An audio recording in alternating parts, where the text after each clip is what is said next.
Bumisita sa shrine sina Sakamoto, Shin at Lu ng New Year upang magpasalamat dahil nakaraos sila ng 1 taon. Sinuggest ni Lu na mag-pay sila ng tribute sa shrine, pero napansin ni Shin na crowded ang lugar at mahaba ang pila. Sinabi naman ni Sakamoto na okay na daw na dun na lang sila. Nagtaka naman sina Shin ano ang ibig sabihin nito. Bigla na lang siyang nag-flick ng coin na dumiretso naman sa harap. Umalis na daw sila, dahil bayad na ang tribute, wika ni Sakamoto. Hindi naman makapaniwala si Shin sa ginawa nito. At sinabi ni Lin na bad karma daw yun.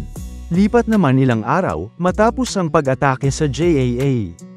Ipinakita ang Ikuraizaka Hospital, kung saan nanunood ng balita si Sakamoto. Nagulat ito nang makitang naging newest attraction na ang Tokyo Tower na tinawag nilang Linang Tower. Marami na ang dumedayo upang bisitahin ito.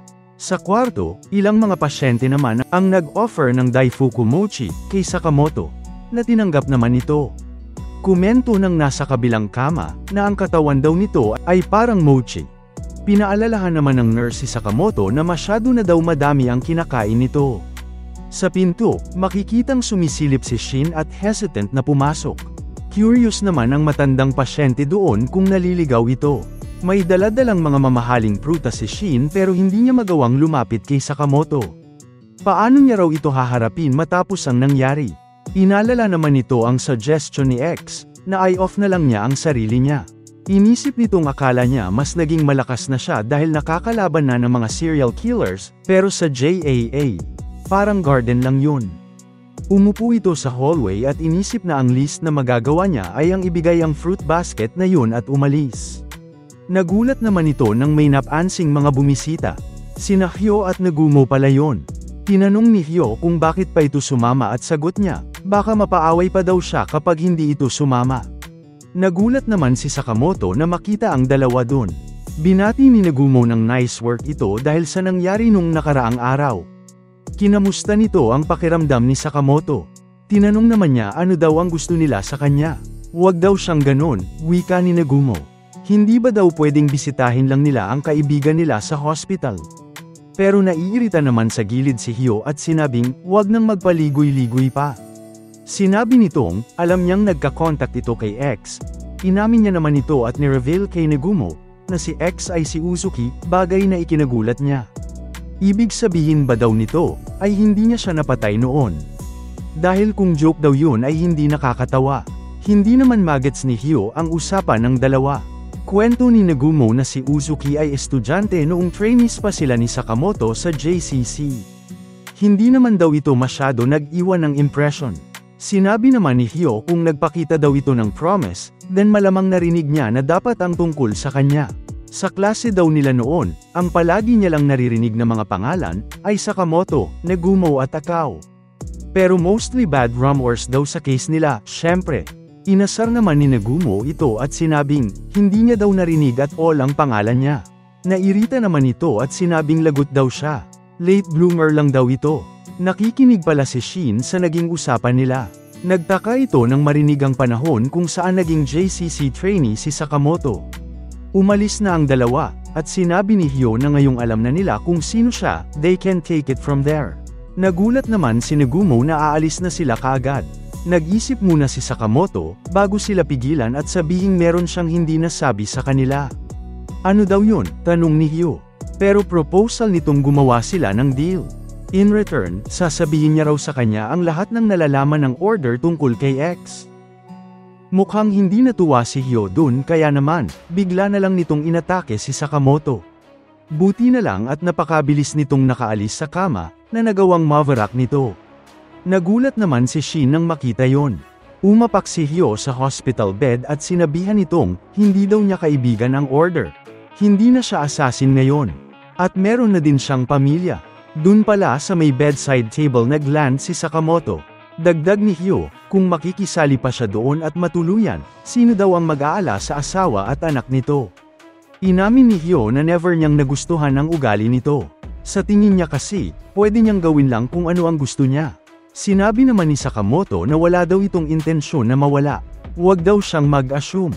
Tinanong naman ni Hyo kung gusto ba daw nitong ipakita niya sa kanya kung paano ito ka-outclassed. Bigla niya itong sinuntok, at napatilipon pa nga sila sa kabilang kama, bago nawarak ang dingding sa ospital. Sinabi ni Hyo na goner na daw ito, it's just a matter of time. Nagulat naman ang nasa MRI room dahil dun dumiretso si Sakamoto. Sagot nitong, totoo man daw yun, pero, nang alalahanin nito ang sinabi ni X tungkol sa anak niya, sinabi nitong, may mga pagkakataong hindi pwedeng mag-back down ang isang ama. Kailangan daw nitong protektahan ang mga mahal niya sa buhay himself. Nainis naman si Hyo dahil ibig sabihin daw noon ay wala siyang tiwala sa iba. Totoo daw yun noon, pero hindi na ngayon. Saktong, biglang tumalon si Shin upang atakihin si Hyo, bagay na ikinagulat niya. Pinindot ni Shin ang machine, habang binato naman ni Sakamoto ang IV pole dito. Dahil dun, nahigop nito si Hyo na pilit pinipigilan nito. Hindi daw ito makagalaw at inisip kung magnet ba daw yun. Dun niya lang na-realize na MRI machine pala yun. Habang hirap ito, nakiusap si Sakamoto na ibigay niya ang impormasyon tungkol kay X, kailangan daw nitong protektahan ng pamilya niya. Nagtaka naman si Hyo na hinihingan siya nito ng pabor. Bigla nitong sinabi na ayon sa batas ng JA bawal silang mag-share ng classified information sa mga outsiders. Pero kung siya raw yun, susubukan niya ang JCC database. Nagulat naman sila sabay takbo. Nagpasalamat sila, bago isinara ang pinto. Tinanong naman ni Hyo, paano daw ang info na nila?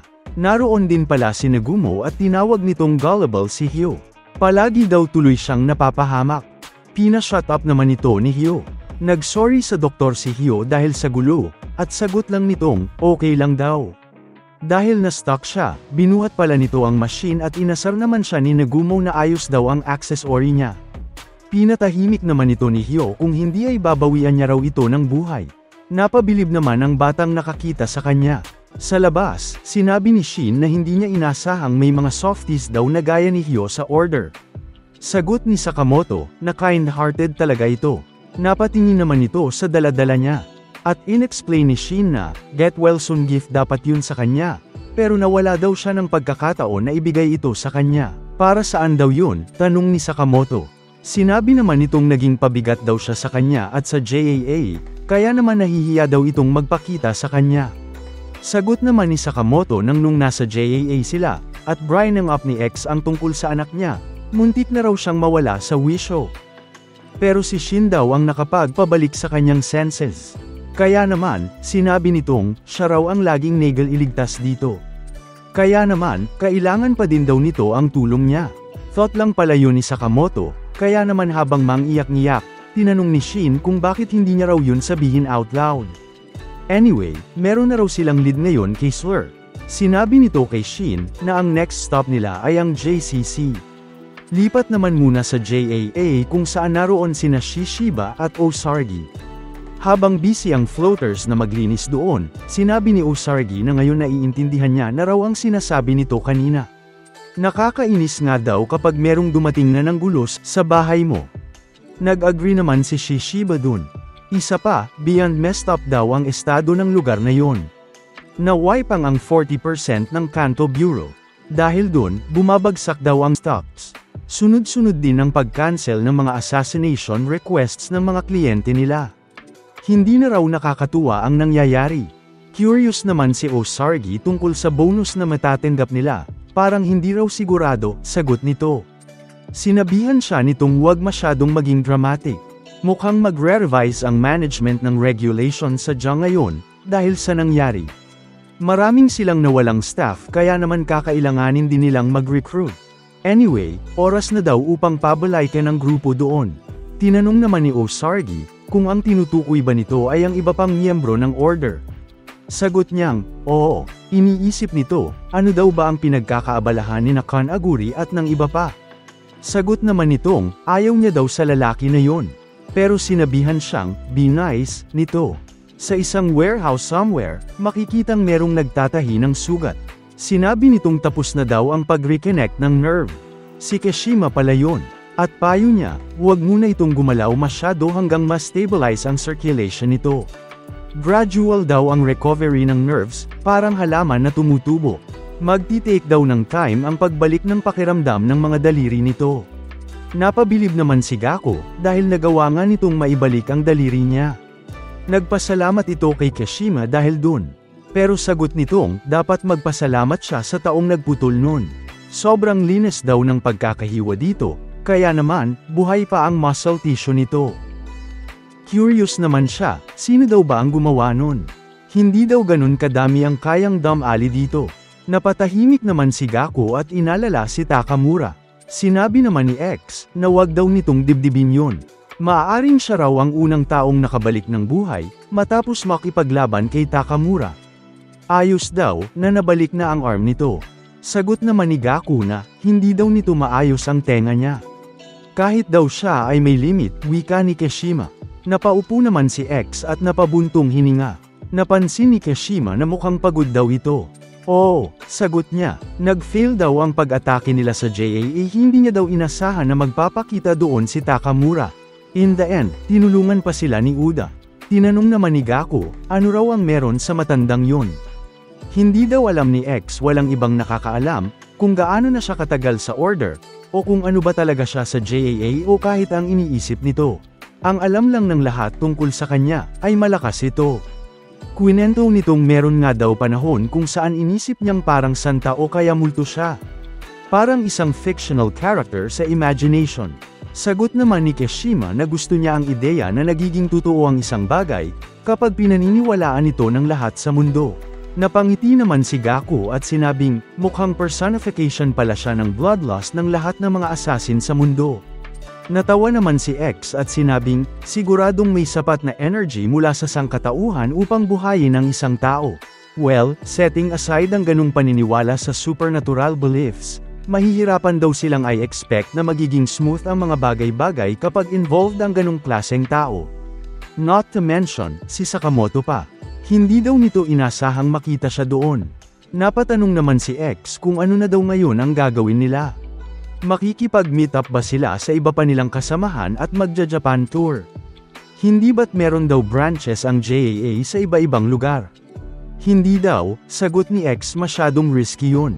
Siguradong maghihigpit daw ang iba pang mga branches. At dahil nawala na sa kanila si Uda, oras na daw upang mas dumami pa sila. Tinanong ni Gaku kung ang ibig sabihin ba nito ay ang mag-recruit sa JAA pero hindi ito sang-ayon dun. Mas gusto raw ni X ang mga fresh blood. Mas madali kasing magsimula sa blank canvas, kesa magpinta sa nag-exist na. Anyway, nasimula na daw nito ang proseso. Balik naman muna tayo sa Sakamoto store. Sinabi ni Shin na okay lang naman daw siyang pumunta sa JCC upang makakuha ng info kay Slur. Pero sa totoo lang daw, wala daw siyang alam na kahit na ano tungkol sa JCC. Nagulat naman si Heisuke doon, habang makikitang ang kausap pala nito ay si Sakamoto, na finally ay discharged na sa ospital. Hindi makapaniwala si Heisuke, na nakuha nito ang lisensya niya, mula sa outside exam. Nakakabilib daw, may napansin naman si Sakamoto sa mga tinda nila, lahat daw ay may fresh na expiration dates. Inisip nitong siguradong nagkalat si Nagumo doon at inayos lang lahat ng mga floater. Tinanong naman ni Lo kung Assassin's School daw ba ang JCC.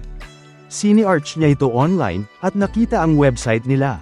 Dahil doon, nalaman nilang merong 1,000 estudyante ang naka-enroll doon at lahat sila ay nakatira sa dorm. Merong 30 na staff sa faculty at 4 na taon ng programa nila. 10% ng mga students doon ay nakaka-graduate at nakakakuha ng assassin license, ngunit ang 90% ay either nag-quit or namamatay during training. Dahil doon, sinabi ni Lu na hindi siya pupunta doon. Gusto naman makita ni Shin ang page tungkol sa mga graduates doon. Natawa naman si Heisuke at sinabing, ang dami niya raw alaala doon. Tinanong ni Lu kung graduate ba daw sa JCC ang boss nito at kung pwede siyang makapasok bilang alumnus. Sagot nitong, no, hindi daw ganun kadaling makapasok at makalabas sa JCC. Tight daw ang security doon. Nagulat naman si Shin at napaisip. Bigla namang dumating si Aoi at may dala-dala. Nakita niya raw yun habang naglilinis sa sala. Tinanong niya kung ano yun at gusto niya raw ng explanation. Huwag daw nilang sabihin na iniisip nilang i-enroll si Hana doon at gawing killer. Nagulat naman si Shin nang mapansin ang tungkol sa JCC admission exam at nakita ni Lo na currently, enrollment daw pala doon.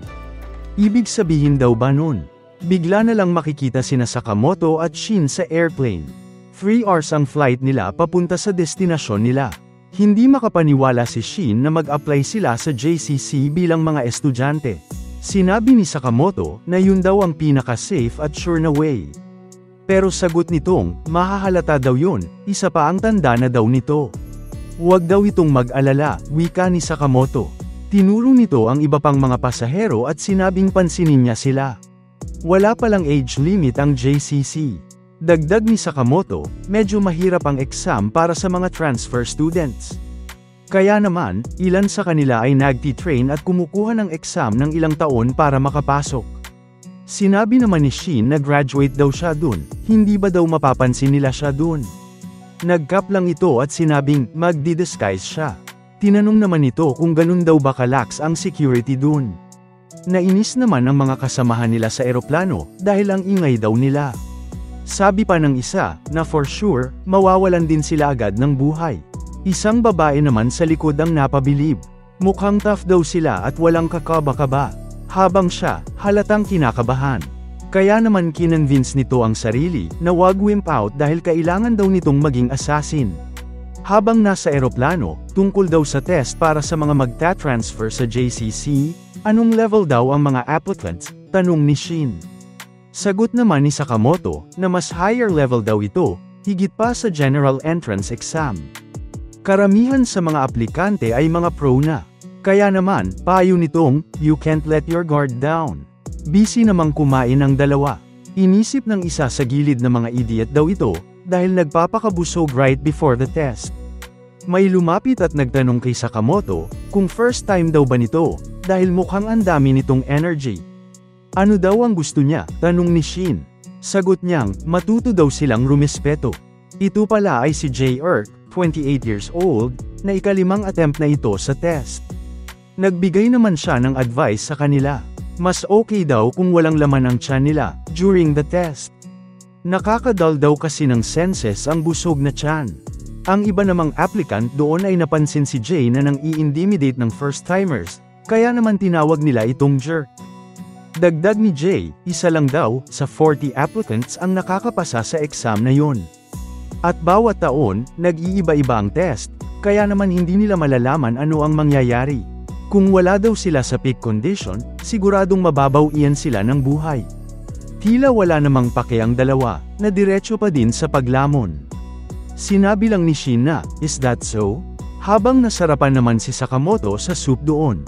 Bigla naman itong kumuha sa noodles ni Sakamoto at sinabing, ang mga gaya niya daw ang unang nawawala. Kaya naman, habang ini-slurp nito ang noodles sa bibig niya, sinabi niyang papanuurin niya raw itong mawala. Bigla naman itong sinipa ang pagkain sa table ni Sakamoto at nagreklamo. Ang lukewarm daw ng spaghetti na yon. Tinanong ni Shin, kung nais daw ba nitong gantihan yon. Pero sagot niyang, wag na, hindi naman daw noon maibabalik ang spaghetti niya. Napanood naman ng babae sa likod ang nangyari. Mukhang first-timers daw sila, gaya niya. Malamang ay kabado din sila. Bigla naman itong nagpanik at inisip na, hindi ito ang oras upang mag-worry para sa ibang tao. Kung mawawala daw ito sa focus ng kahit unti, malamang siya ang mawalan ng buhay doon. Kailangan daw niyang makapasa, at maging assassin. Muli, tumingin ito sa kanila at inisip na, nafi-feel bad siya para sa kanila. Kaya naman sa isip niya, binati niya sila ng good luck, newbies. Nagsalita na ang flight attendant at binati ang mga JCC applicants na naroon. Nagpakilala ito, bilang si Miss Uno. Siya raw ang magpapaliwanag ng testing protocol. Sa 360 sa kanila dun, meron daw ilang mga undercover test administrators. Lahat ng mga admin ay merong special na bala kung saan nakaukit ang letters na JCC. Ang challenge daw nila ay ang tukuyin sino sa kanila ang administrator at nakawin ang bullet nila. Nag-usap-usap naman ang magkakatabi. Hindi sila makapaniwala, nakakaharapin nila ang mga pro-assassins. Isang lalaking nakamask ang nagtanong, pwede daw ba nilang patayin ito kapag nakuha na nila ang bullet? Sagot ni Miss Uno, na syempre, pwede daw yun, kung kaya nila. Kaya naman, naghanda na ang lahat, at sinabi nitong, have a nice flight. Bigla na lang may mga weapons na bumagsak sa harap nila. Hudyat na pala ito, na simula na ang test. Nagulat naman sila sa mga nakuha nila. Nagsimula na nga ang rambulan sa loob ng eroplano. Sa baba, napansin naman ng mga bata ang eroplano sa himpapawid, at nagpaalam dito. Ilan na sa mga applicant ang nabaril. Nalilito sila kung sino nga ba talaga ang applicant sa admin. Random ang pag-distribute ng weapon. Trabaho na lang nilang, i-maximize ang paggamit sa kung ano ang nabigay sa kanila. Nagreklamo naman si Jay kay Miss Uno. Nagbibiro daw ba ito? Paano daw siya makakalaban kung ang binigay sa kanya ay pangluto na sansei? Nilapitan naman ito ni Miss Uno at tin-ire sa may arm upang makuha ang hawak niya. Gamit ang sansei na yon, ginilitan nito sa leeg si Jay. Ang ability daw upang mag-adapt sa kahit na anong sitwasyon ay kailangan ng isang assassin. Ipinakita naman nitong meron siyang mga nakasabit na bullets. Ang kaninang lalaki na nakamask naman, ay makikitang merong kalaban. Parehas na baril ang nakuha nilang weapon, pero nagawa ng nakamask na mapuruhan ito sa ulo dahil sa liksi niya. Nilapitan niya ito at na-realize na hindi din daw administrator pala yun. 3 na ang napatumba niya. Nandiri naman ito sa dulo at nag-alcohol muna. Inisip ng isang lalaking nakasalamin, na nag-hire siguro sila ng JCC instructors at upperclassmen bilang test administrators. Siguro mga nasa mid to late 20s ang edad. Kung maoobserbahan lang daw nito ang galaw nila, then malalaman niya sino ang target. Isa naman sa kanila ang nagtago sa overhead bin at inisip na mga moron sila. Bakit daw sila didiretso sa pakikipaglaban? Magiging matalino daw ito at magpapalipas ng oras hanggang sa karamihan ay patay na. Dun lang siya manggangguan ng bullet sa kung sino ang natitira. Meron namang nakaharap si Shin, buti na lang at nakailag ito nang umatake siya. Bigla niya naman itong tinutukan ng patalim sa leeg at tinanong kung administrator daw ba siya. Nang sumagot itong hindi, then iniwan niya na siya sa upuan. Naiinis naman si Shin dahil sa dami ng tao doon, nahihirapan daw siyang basahin ang iniisip ng mga tao. Sumakit na tuloy ang ulo niya. Hindi naman sigurado ang babae doon, kung paano gagamitin ang weapon na nagkuha niya. Merong dumating sa likod niya at naisip na easy target daw ito na ayos ang weapon. Bigla namang nitong rinetraten silang lahat. Nagmakaawa sila, pero nag-sorry siya, dahil hindi niya naman daw sinasadya yun. Nakaupo pa din si Sakamoto, at makikitang ang na-assign sa kanyang weapon ay ballpen. Hindi naman makapaniwala ang babae at naawa kay Sakamoto. Siguradong matutuluyan na daw ang iniisip nitong newbie. Concerned man, inisip nitong hindi yun ang oras upang isipin ng ibang tao. Pero nagtaka ito nang makitang merong napatumbang lalaki si Sakamoto gamit lamang ang ballpen na yun. Pati ang iba pang applicants doon ay napatingin. Inisip nila, sino daw ang lalaki na yun? Habang si Sakamoto ay natuwa naman sa ballpen. Nakatayo lang si Sakamoto habang kiniklik ang ballpen na hawak niya. Bakas sa mukha ng iba ang pagkagulat dahil sobrang galing daw nito. Dahil dun, isinigaw ng isa na sila raw marahil ang test admins, kasama na ang babae sa likod nito. Nagulat naman sila at bigla na lang umatake sa pag-aakalang, nasa kanila ang bullet na kailangan nila upang pumasa. Hindi naman ito inasahan ng babae. Sila na tuloy ang target ngayon ng mga applicants.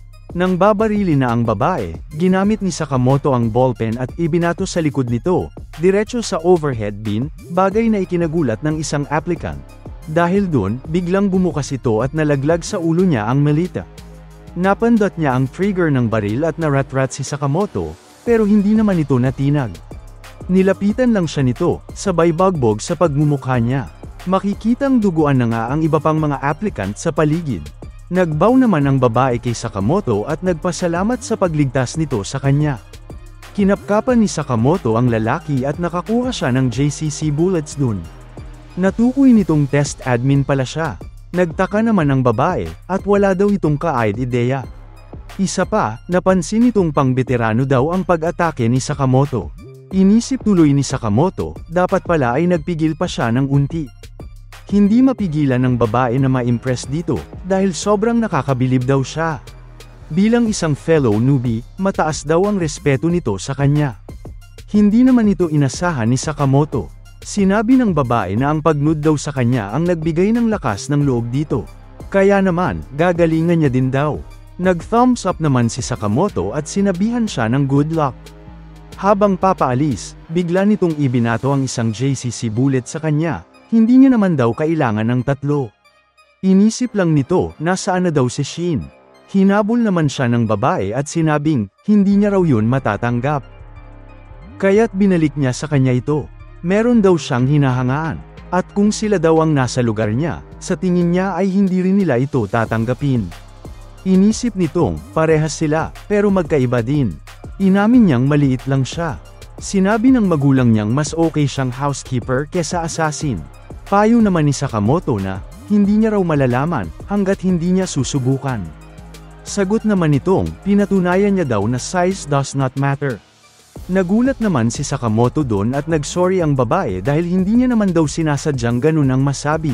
Meanwhile, sa business class, marami na rin ang mga nabawian ng buhay. Merong sumasakal kay Miss Uno at tinawag pa siyang wimp nito. Yun pala ay ang lalaking nakamask. Tinanong niya kung yun na daw ba ang best na kayang gawin ng mga guro sa JCC. Piece of cake daw, komento nito.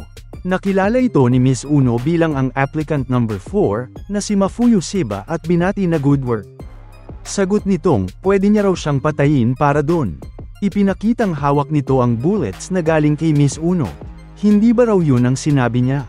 Bigla namang may sumipas sa kanya galing sa likod, at yun pala ay si Shin. Nairita tuloy si Mafuyu at sinabihan siyang wag makialam, sabay tawag sa kanyang old dude. Nainis naman si Shin sa panghahamak nito at sino daw ang tinatawag niyang matanda, 21 pa lang siya. Sagot naman nitong, 14 pa lang daw siya, kaya naman matanda na para sa kanya ang 21.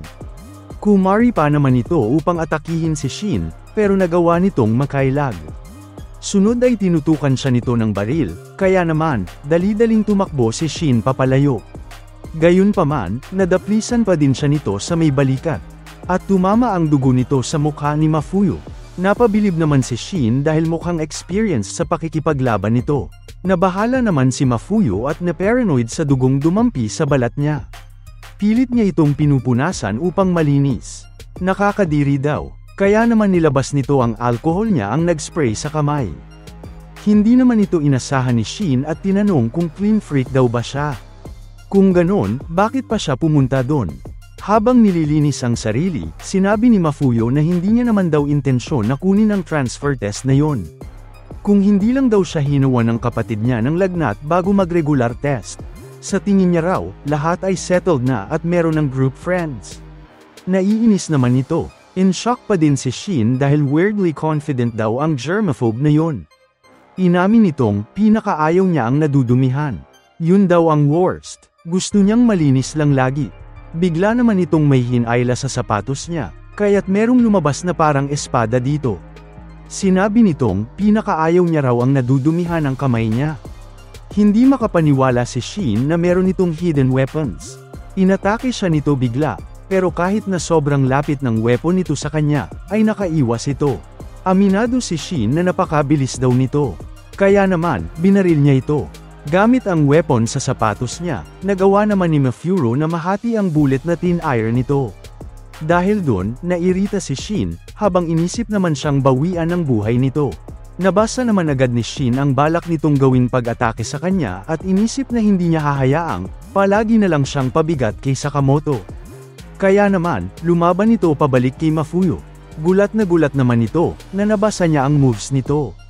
Nag-sorry si Shin at sinabing, meron daw siyang dapat ma-catch up. Balik nung nasa airport pa sila, nakiusap si Shin kay Sakamoto. Kapag nag-take daw sila ng transfer exam, huwag daw siyang tulungan nito.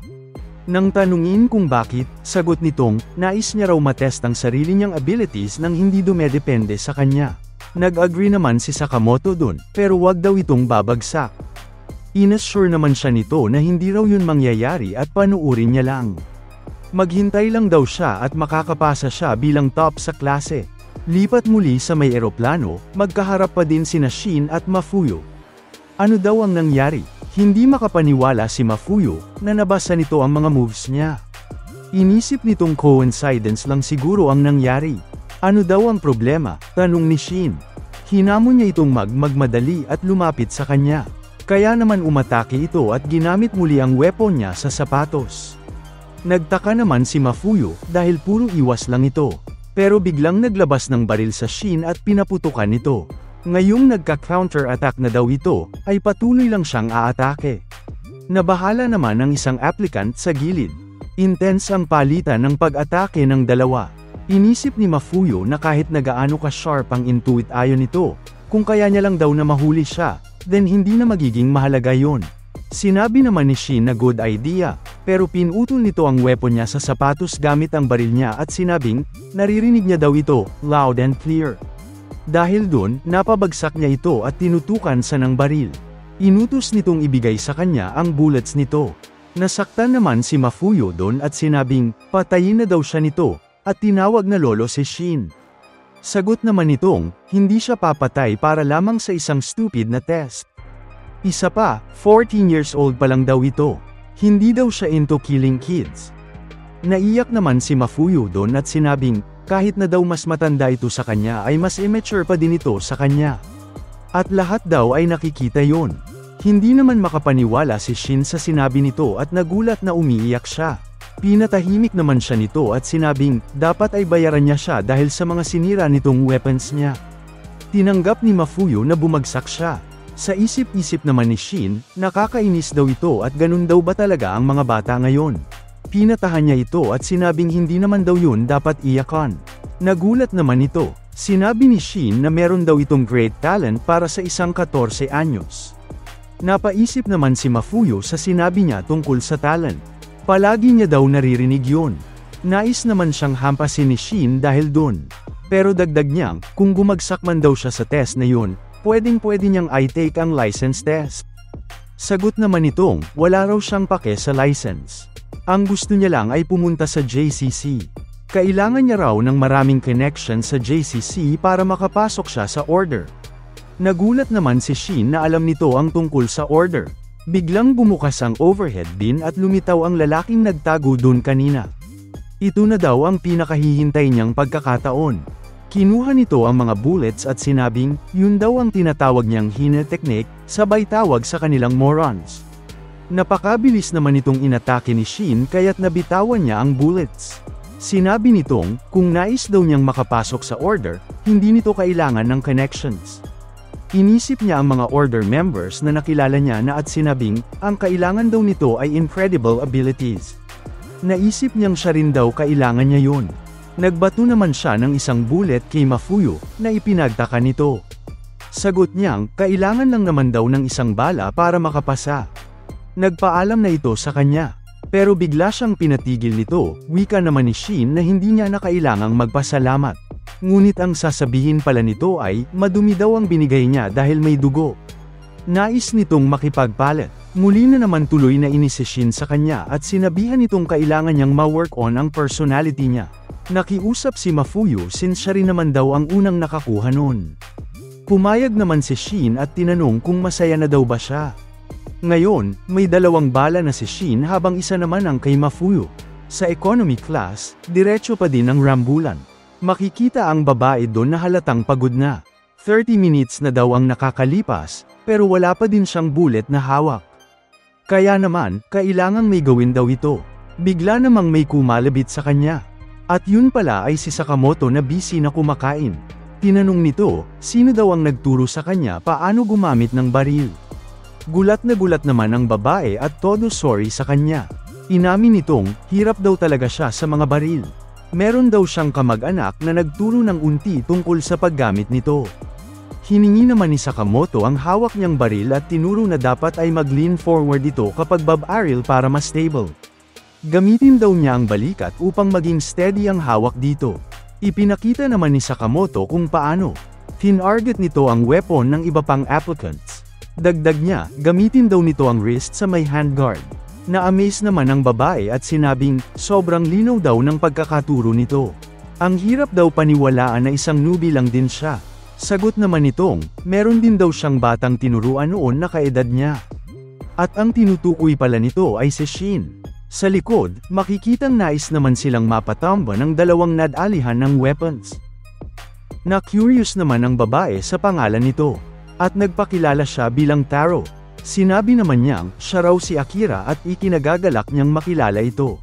Sa first class naman, isang tao ang na-curious sa baril na naririnig niya. Mukhang good shooter daw ito. Tinamaan naman ang iba pang nandun. Isang lalaking may hawak ng camera ang may kalaban na 3. Komento nito, ang ganda daw ng mga ekspresyon nila. Ilang mga applicants pa ang nakisali sa pagdali sa kanya. Sinabi nitong, sin daw yun sa isang assassin test. At wholeheartedly na nag-engage ang mga nag-take ng test. Life and death situation daw ito. Nais niya raw ng mas powerful at mas real na expression dahil gusto niyang ma-move ang makakanood nun. At upang bigyan sila ng hope, nagbitaw ito ng isang JCC bullet. Kaya naman, agawan ang lahat para dun. At yun ang naging perfect opportunity nito upang pugutan ang ulo ng sabay-sabay sila, gamit ang clapperboard, habang sinasabing, "Cog." So much despair, komento nito. Parang sa movie daw. Sinabi niyang masaya daw siyang nag-serve bilang test admin. Ito pala ay si Kanaguri, isang order member na movie director din. Sa tingin niya raw ay makakakuha siya ng great footage dun. Tinawa naman ang pansin ng lahat ng test takers. Out of 360, 297 na raw ang na-out of commission habang 63 na lang ang natitira. Ang nalalabing oras hanggang makaabot ayla sa destinasyon nila ay 30 minutes. Kaya naman, enjoyin daw nila ang flight. Sa may cockpit, magkausap naman ang mga piloto. Napabuntong hininga na lang ang isa, habang tinanong naman siya kung ano sa tingin niya ang mangyayari sa test ngayong taon. Sinabi naman nitong, disaster daw. Never pa daw nangyari na, higit sa kalahati ng test admins ay nawala. Sagot naman nitong, hindi na daw nila concern yun bilang mga piloto. Sinundan naman ni Mafuyo si Shin kahit na ayaw nito. Tinanong siyang bakit daw siya nag-take ng transfer test, sagot niya namang none of his business daw. Makikita naman ang video camera doon ni Kanaguri. Mukhang mga bata at rookies daw sila. Bakit daw kaya nila pinili ang maging assassin sa murang edad? Napatingin tuloy ang dalawa sa camera nito at komento niyang, ayos daw, kaya naman nag-slow zoom ito. Inutos naman itong mas smooth daw dapat at hindi dapat mag-alaw ang camera dolly. Isang applicant pala ang nagtutulak sa kanya ang kausap niya. Bigla itong nag-cut at nagsabing excellent daw ang expressions nila. Good work, comment nito sa lalaki sa likod niya, kaya naman binigyan niya ito ng JCC bullet. Nalaman ng dalawang test admin pala ito. Nakilala naman ito ni Shin at na-curious siya ba daw ang iniisip nito. Tinanong niya kung ito raw ba ang movie director na si Kanaguri. Nagulat naman siya na nakilala siya nito. Habang curious naman si Mafuyo kung sino yun. Nagtaka si Shin na hindi niya ito kilala. Direktor, screenwriter, cameraman, producer at founder daw yun ng Murder Films. Madami daw itong fans worldwide dahil sa peerless cinematography niya at dahil sa realistic portrayal sa assassin world. Kilala daw ito bilang pioneer ng assassin movies. Nainis naman si Mafuyo dahil sa sobrang passionate nitong magkwento ay natatalsikan siya ng laway ni Shin. Curious tuloy si Mafuyo, ano ang ginagawa ng isang sikat na movie director dun? Ano daw ba sa tingin niya ang ginagawa nito? Nag-shoot daw siya ng pelikula. Nagkataon na meron siyang business sa transfer test na yon. Nagreklamo naman si Mafuyo na hindi daw ito nagbigay ng consent na i-film siya nito. Sagot niyang, huwag daw nitong pansinin ang camera. Gusto niya lang daw ang natural na expressions nito. Narinig daw ba siya nito? Tanong ni Mafuyo. Ano daw ang problema? Tanong ni Kanaguri. Binibigyan niya raw ito ng pagkakataon na maging parte ng isang pelikula. Nainis ito at nag-comment lang na what a drag. Hinayla nito si Shin at sinabing, kalimutan na daw ang stupid movie stuff na yon. Nag-snap tuloy si Kanaguri at tinanong ano daw ang sinabi nito. Sagot naman niyang, maingay at mahaba daw ang mga pelikula. Isa pa hindi daw ito ma-fast forward. Hindi ba raw mas okay ang mga YouTube videos? Dagdag doon, kung gusto daw malaman ng isang tao kung tungkol saan ang isang pelikula, pwedeng-pwede lang ito ma-search sa Google. Pinagalitan naman ito ni Shin at pinatigil sila ni Kanaguri. Banta nitong, kikitilan niya raw ng buhay ang sino man namang insult sa mga pelikula. Bigla na nga itong umatake, kaya naman, tinulak ni Shin sa likod si Mafuyo. Binasa nito kung ano ang gagawin niya, at nagulat na ang bilis daw nito. Pero kung kaya niyang basahin ang movements nito, nagtaka siya sa nangyari. Predetermined na ang mga movements nito, kaya naman, paano daw nito nabago ang future? Bigla namang may bumaril mula sa likod, na siyang tumama sa clapperboard ni Kanaguri. Nagulat naman si Shin nang makita si Sakamoto. Ni-request naman ni Akira na wag daw biglang galawin nito ang barrel niya. Kaya naman nag-sorry ito. Concerned si Akira baka daw meron siyang biglang tamaan. Napahanga naman si Kanaguri dun. Ang ganda daw ng smooth silhouette na yon.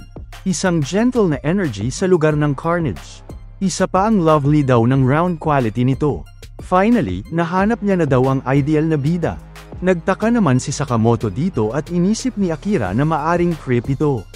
Nakapagdesisyon na daw ito. Nilapitan nito si Akira at sinabing siya raw ang star nito. Ano daw ang ibig sabihin niya? Nagtaka naman ang lahat dahil dun. Ginamit ni Sakamoto ang ballpen niya dito pero kinausap niya lang si Akira at sinabing ang mga pelikula daw ay all about seizing the moment. Nagulat naman sina Shin at Sakamoto habang hawak-hawak ni Kanaguri ang mga bullet sa kamay niya. Sinabi nitong, kailangan niya raw mag-open with something na powerful at compelling. Ang mga bullets na hawak pala nito ay galing sa bulsa ng dalawa. Finally nakaisip na siya ng ideya, at bumaril diretso sa harap. At ang pinatamaan pala nito ay ang piloto na siya namang tumuba. Dahil doon, nag-tilt ang eroplano at nagulat ang mga pasahero sa loob. Roll film, wika ni Kanaguri, bigla namang napatilapon ang mga applicants sa loob ng eroplano. Humawak si Akira kay Sakamoto at nag-sorry habang tinamaan ni Mafuyu sa mukha si Shin. Tila hindi naman nasatisfy si Kanaguri dito at sinabing boring daw. Kaya naman scrap ang ideya na yun. Mag-walk out daw ang audience pag ganon. Inisip naman nila ang next.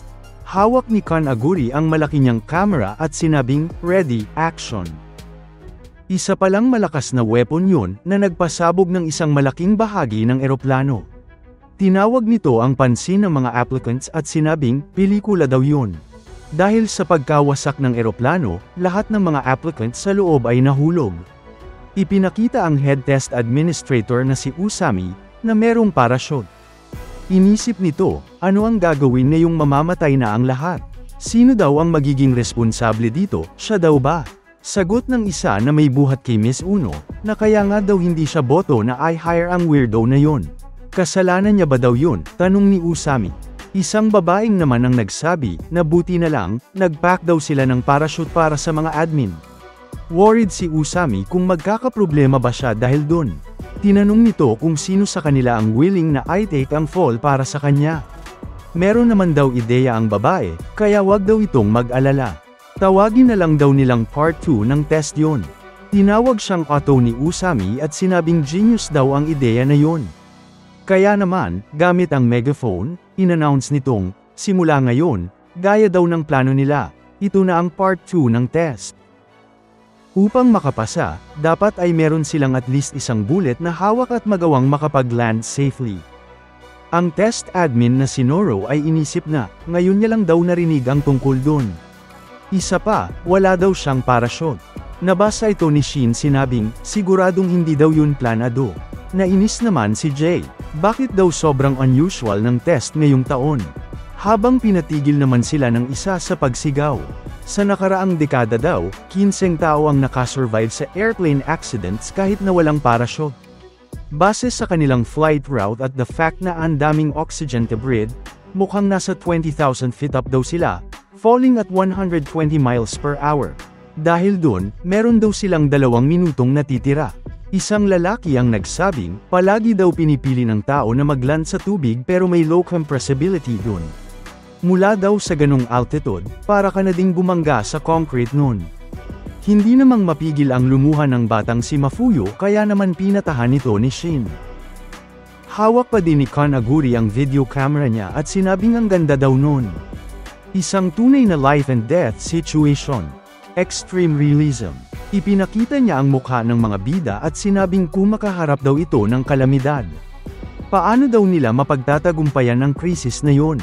Tuwang-tuwa si Kanaguri dahil sa scene na yon at incredible daw. Meanwhile, paghipa ng naipong hangin ni Sakamoto sa pisngi niya, bigla itong napalapit kay Kanaguri.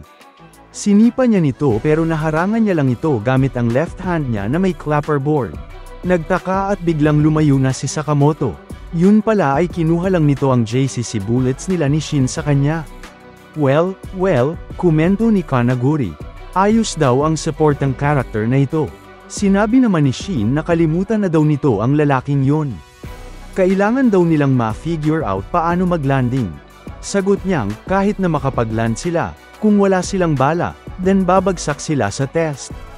Muling napabilib si Akira, sino daw ang taong yun? Habang nagpapanik ang lahat ay iniisip na agad nito ano ang mangyayari next. Huwag daw mag-alala si Shin. Inisip na daw ni Sakamoto na may mangyaring gaya nun.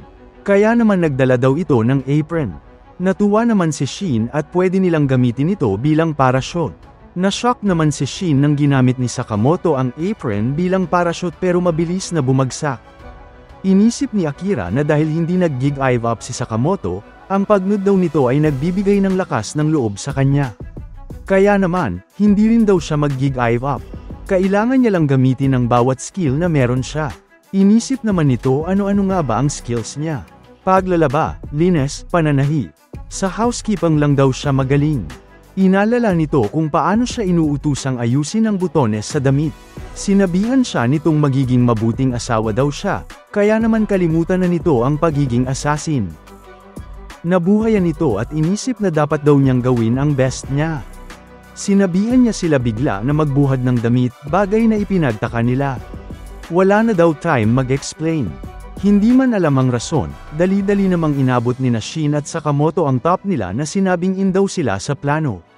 Nagpasalamat naman sila sa kanya. Habang answer naman si Mafuyu. Para saan daw, nilalamig siya. Pinagmadali naman ito ni Akira. Nakisali din si Jay o Kill Baby doon na hinubad ang lahat ng damit niya.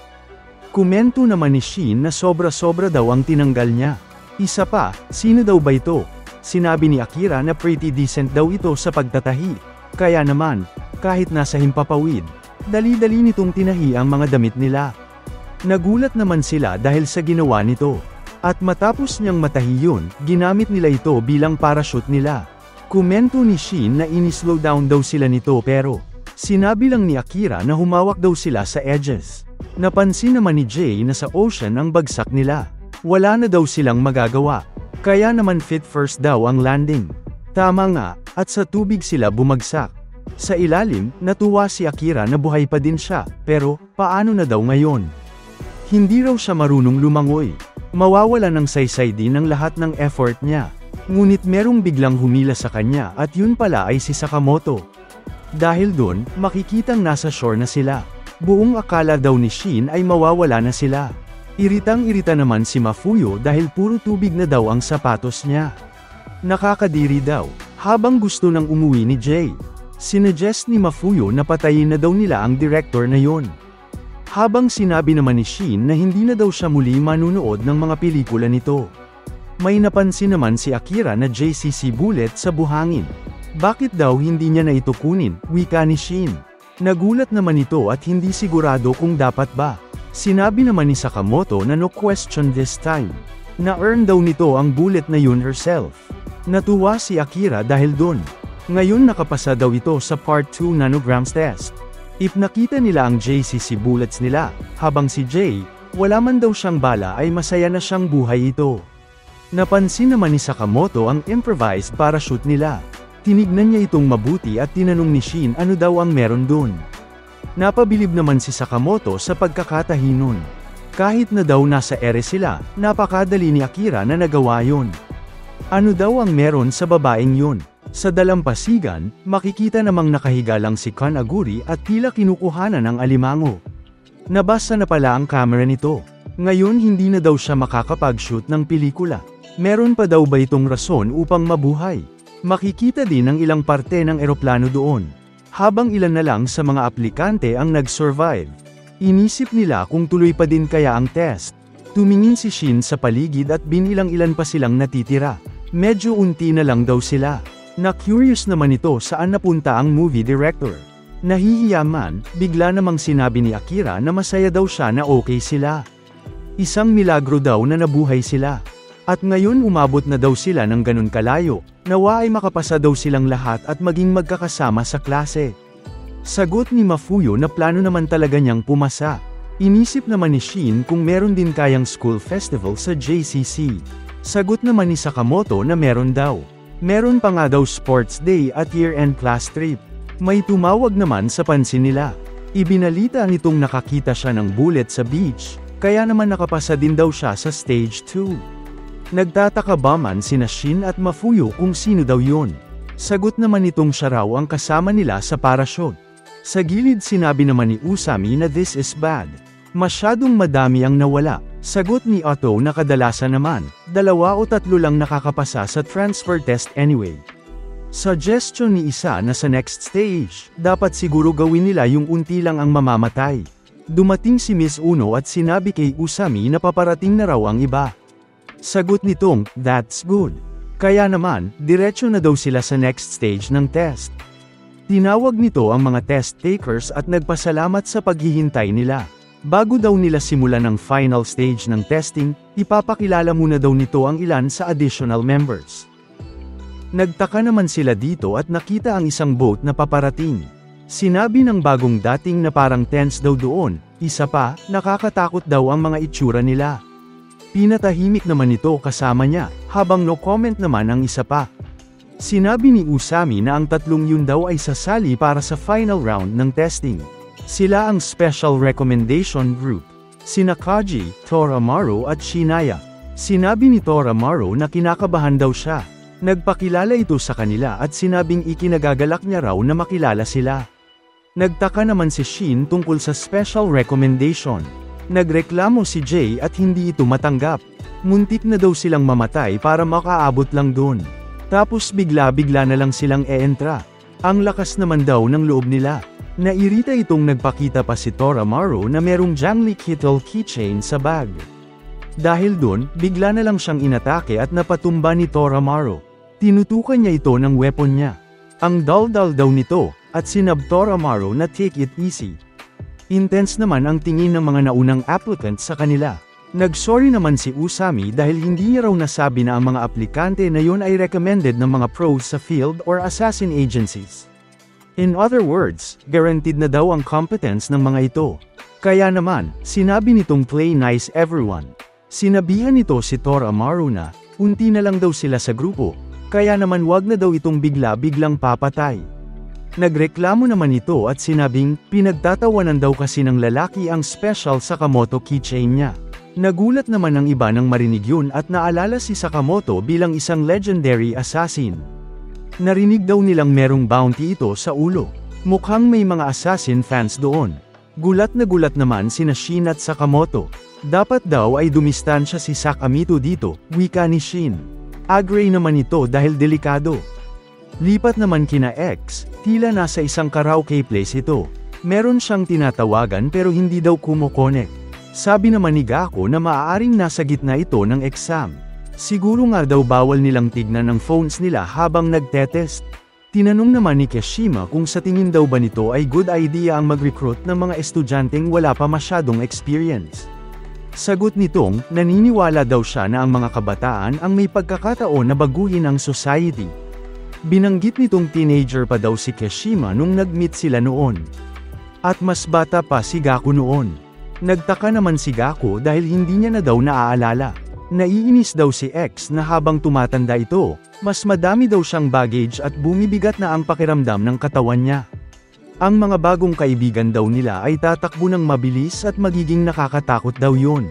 Tinanong naman ni Gako kung nagbabasa daw ba ito muli, pero sabi niya, galing daw yun sa pelikula. Balik sa test, stage 3 na ng exam at isa daw itong team battle. Sinabihan naman ng lahat na buksan ang bullet na hawak nila. Cloth band pala ang laman nito. At iba-iba ang kulay na nakuha nila, may red, yellow, blue at iba pa. Sasabihin daw ni Usami kung saan nila ilalagay ang bands na yun. Curious naman si Shin bakit ito nasa likod nila. Sinabi na ang mga team daw ay maglalaban sa laro ng tail tag. Isa itong laro kung saan susubok ang nakawin ng bawat isa, ang kanya-kanya nilang tails. Nagre-require daw yun ng iba-ibang skills gaya ng athleticism, intelligence, teamwork at iba pa. Isa raw itong innovative at bagong sport. Pero sa isip nila, parang plain old catch the tail lang yun. Inexplain ni Usami na mahahati sa 7 teams ang lahat, at bawat team ay may kanya-kanyang kulay. Meron lamang daw silang 2 oras. Magti-take place ang test within a 10-kilometer radius sa gubat na yun. Kapag nakuha daw ng kalaban ang buntot nila, considered dead na sila. At sino man ang mamatay ay bagsak na sa test. Komento ng isa na mukhang biglang tame na daw ang exam. IC lang ang isang applicant.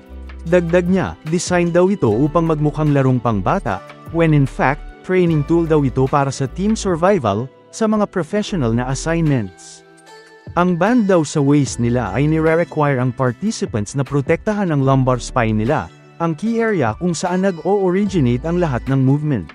Mukhang training technique daw ito para sa mga assassins base sa US military's SERE program. Nagulat naman sila info na ibinahagi nito. Komento naman ni Usami na mukhang merong clever one sa kanila. Pero tama daw ito, ngunit sa isip-isip nito, sa totoo lang daw, masyado lang talagang dami nang nawala sa first two parts ng exam, pero ang explanation daw nito sounds a lot better. Galit na galit naman si Shin dahil nabasa niya ang inisip nito. Sinabi niyang, ang testing methods daw nila ay masyadong disorganized. Meron namang biglang napansin sina Mafuyu at Akira na ipinaalam kina Sakamoto at Shin. Silang dalawa pala ay nasa magkabilang teams, kaya naman magkalaban sila. Parte ng red team sina Sakamoto, Akira at Jay o Kill Baby. Mukhang hindi naman satisfied si Kill Baby sa mga teammates nito at mukhang siya pa raw lahat ang magbubugat ng bigat. Gagalingan naman daw ni Akira. Nasa white team naman sina Shin, Mafuyu at ang isa sa special recommendation group na si Kaji. Meron ding blue, yellow, green, orange at purple teams. Nakalimutan namang sabihin ni Usami na pwede daw nilang gamitin kung paano nila gusto ang mga weapons nila. Umiscore daw sila ng maraming tails as they can, sa loob ng ibinigay na oras. Bigla na itong naghudyat, ng ready, set, go. Kaya naman bigla nang kumilos ang bawat applicant. Focused na nga ang bawat applicant sa goal nilang makakuha ng tails sa kabilang team pagkahudyat ng start. Sinabi ng yellow team na ang paggamit ng terrain sa kanilang advantage ay susi daw sa forest battle. Suggestion ng isa na mag-establish daw sila ng base sa may hill at mag-set ng traps. Natuwa naman si Tora Amaro, dahil parang sports day daw ito sa school. Inisip naman ng ka-team nito sa purple team na ang cute daw niya. Kinausap naman ni Sakamoto gamit ang thoughts niya si Shin at sinabing, sa ngayon, dumiretso muna daw sila malapit sa headwaters ng river. Sinabi naman ni Shin na magkalaban sila ngayon. When push comes to shove, wag daw niyang isihan sa kanya. Hindi rin daw ito magha-hold back. Sumagot naman ito ng okay, na ipinagtaka ni Akira. Habang tumatakbo, tinanong ni Mafuyu kung okay lang ba daw siya dun. Sagot nitong, kung magti-team up daw sila, mas lalo silang tatargetin. Bigla namang may tumalon galing sa puno na sinabing tail number 1, here I come.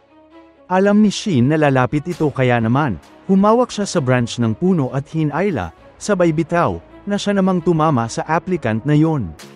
Dahil dun, nagawa nitong nakawin ang tail niya.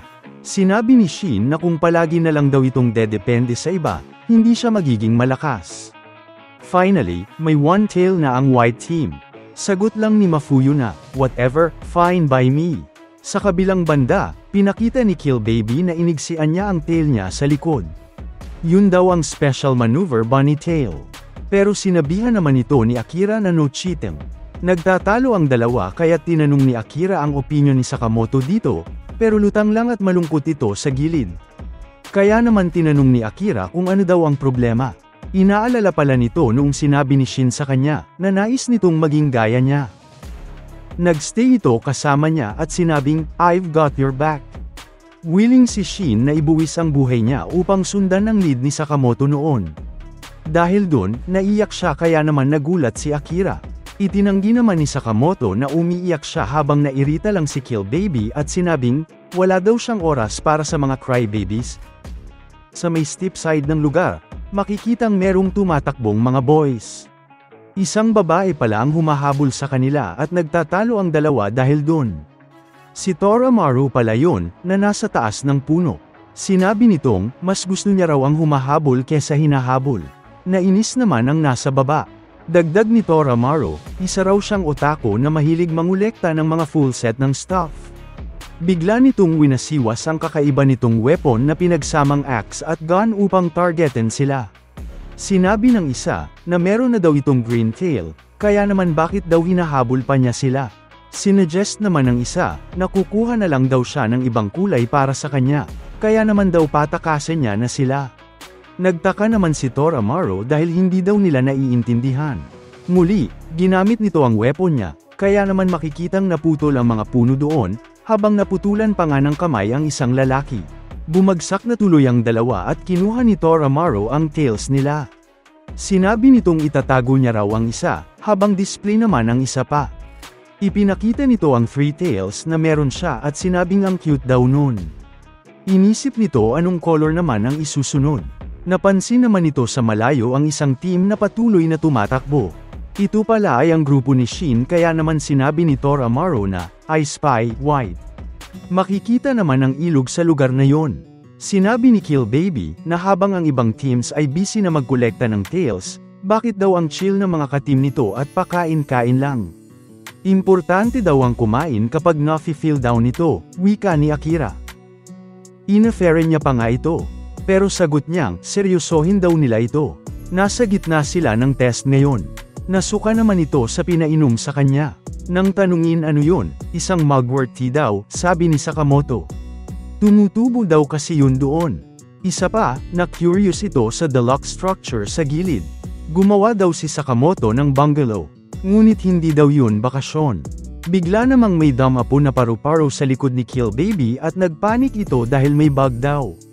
Nagtaka naman si Akira dahil mga butterfly daw yun. Hindi ba daw ang gaganda nun?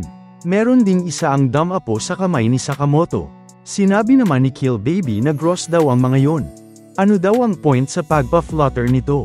May magandang rason daw ang pag-flutter ng mga paru-paro. Yun daw ang ginagawa nila. Gumagalaw sila in pathways na hindi naiintindihan ng iba. Iniisip daw ng iba na related ito sa pheromones nila. Na-amaze naman si Sakamoto dun. Ngunit wala daw pake si Kill Baby, sinabi nitong tanggaling daw niya ang bug na yun sa kanya. Kukunin na sana niya ito sa wings pero bigla siyang pinigilan ni Akira, na ikinagulat nito. Maliksi nitong inilipat ang paru-paro sa kanya, bagay na ipinagtaka ni Sakamoto. Pinalaya niya naman ito matapos. Hindi daw pwedeng hawakan ang pakpak ng isang paru-paro. Hindi naman daw alam ni Kill Baby yun. Inisip ni Sakamoto na ang bilis at ang sensitive ng movements nito, na kahit ang paru-paro ay hindi ito napansin. Kakaiba daw talaga ang babaeng yun. Tinanong nito kung saan siya natutong gumalaw ng ganon. Na-shock naman si Akira. Ang tinutukoy daw nito ay ang pag-maneuver niya sa ere. Ang biglaang movement na ginawa lang nito kanina.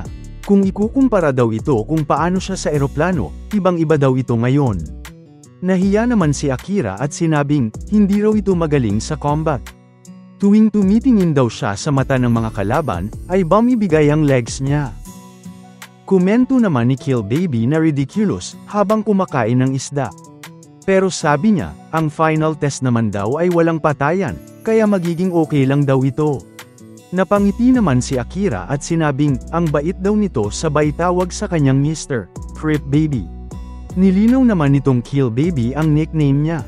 Bigla naman silang may napansin na paparating. Yun pala ay isang miyembro ng Yellow Team na tila, hingal na hingal.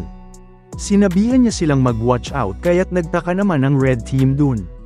Hinahabol daw siya ng nababaliw na babae. Test lang naman daw ito at ayaw niya pang mamatay. Hindi naman nila maintindihan ang nangyayari. Kabado si Kill Baby at nang gumalaw, pinigilan man ito ni Sakamoto, huli na ang lahat. Natrap sila sa isang net. Inisip nila kung ano yun, at natukoy ni Sakamoto na stainless alloy cables pala.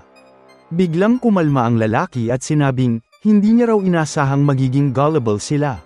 Ang isang magaling na assassin daw ay hindi basta-basta magtitiwala sa iba, dahil isang good way ito upang mamatay. Inutos naman nitong, kukunin na lang daw nila ang tails sa bangkay nila. Kaya naman tinutukan sila ng baril ng kasamahan nito, na tumira ng sabihin nitong fire. Alert naman si Sakamoto kahit na pinasabugan sila nito. Meanwhile, makikita naman si Kaji na tahimik lang, habang pinapagalitan ni Shin si Mafuyu. Dahil daw sa kanya ay nakatakas ang kalaban. Paano raw niya naging kasalanan yon? At sinabi nitong, kinailangan pa nilang umikot sa may ilog dahil ayaw daw nitong mabasa. Nag-warning naman si Kaji, habang sinabi ni Mafuyu na nakakairita daw kung mababasa siyang muli. Nasa survival mode daw sila, at yun pa ang iniisip nito. Bigla naman itong napansin ang paparating, kaya naman nakaiwas si Shin.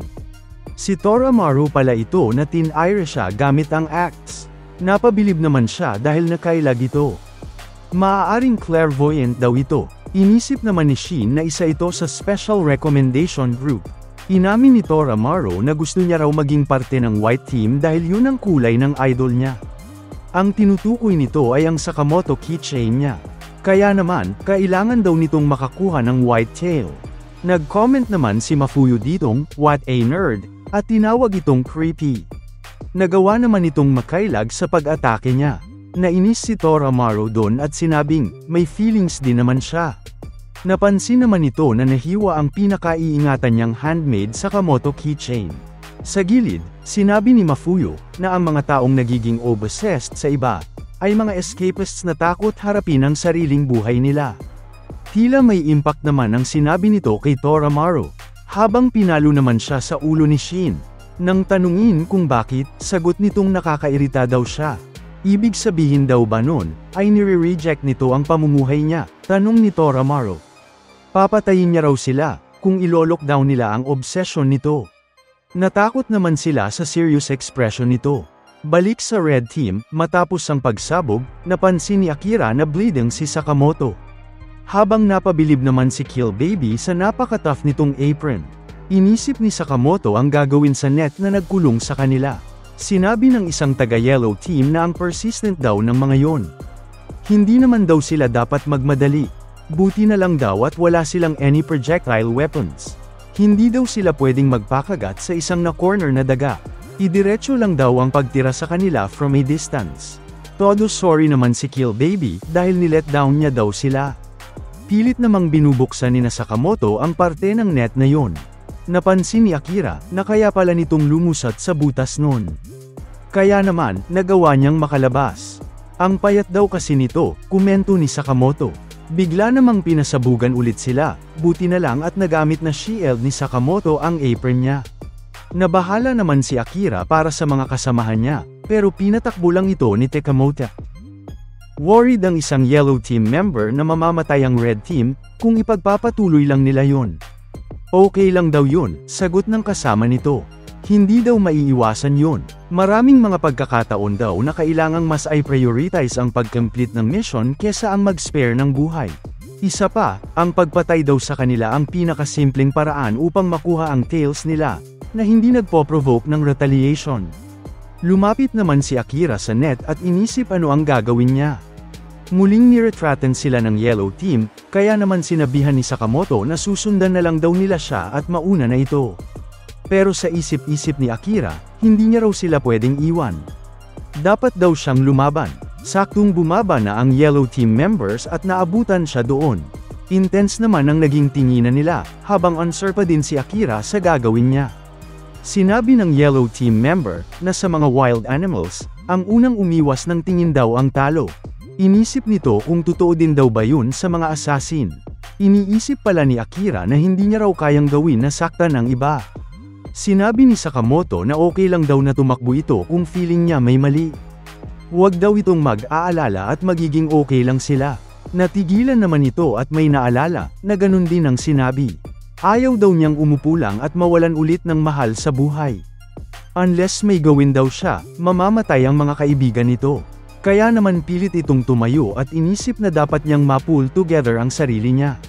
Buksan daw nito ang mga mata niya. If ang alternative ay mawalan siya ng mahal sa buhay, then mas pipiliin daw nitong maging assassin na lang. Nag-iba tuloy ang aura niya at bigla na lang umatake sa Yellow Team. Nasugatan nito ang nakasalamin na lalaki, bagay na ikinagulat ni Sakamoto at Kill Baby. Natakot naman ang iba nitong kasamahan, dahil sa nakita nila at tumakbo. Nagawa naman nilang matanggal na ang net. At dahil focused pa din si Akira, hindi na nito napansin na si Sakamoto na pala ang kinalaban niya. Sinabihan nito ni Sakamoto na kumalma. Kaya naman, bumalik na ito sa wisyo. Dumiretso naman si Sakamoto sa napatumba niyang lalaki at tinignan ang lagay nito. Huwag na daw siyang magsalita dahil hirap na ito. Inisip ni Sakamoto na tinarget ni Akira ang carotid artery nito at philtrum gamit ang Nukite Karate Strike. Kaya naman nagha-hemorrhage ito at nahihirapang huminga. Kung walang treatment, mamamatay daw ang lalaking yun. Sinabihan naman ni Kill Baby si Akira, na hindi niya kinailangang gawin yun. Confused naman si Akira, hindi naman daw niya sinasadya yun. Gusto lang naman niyang iligtas ang mga kaibigan niya. Paulit-ulit nitong sinabing, hindi niya sinasadya at nag-sorry. Desperado lang daw ito, at sinunod ang path. Meron namang naalala si Sakamoto bigla sa sinabi nito. Noong nag-aaral pa sila may nagsabi sa kanila ni Nagumo na kung diretso lang daw ang pagtitig nila sa target, makakakita daw sila minsan ng path upang patayin sila. Nagtaka ang kausap nila na parang hindi ito normal sa kanila. Dahil dun, na-curious si Sakamoto kung ano raw ang apelyido ni Akira. Ni-reveal nito na Akao daw. Siya si Akira Akao. Nagulat naman si Sakamoto dun.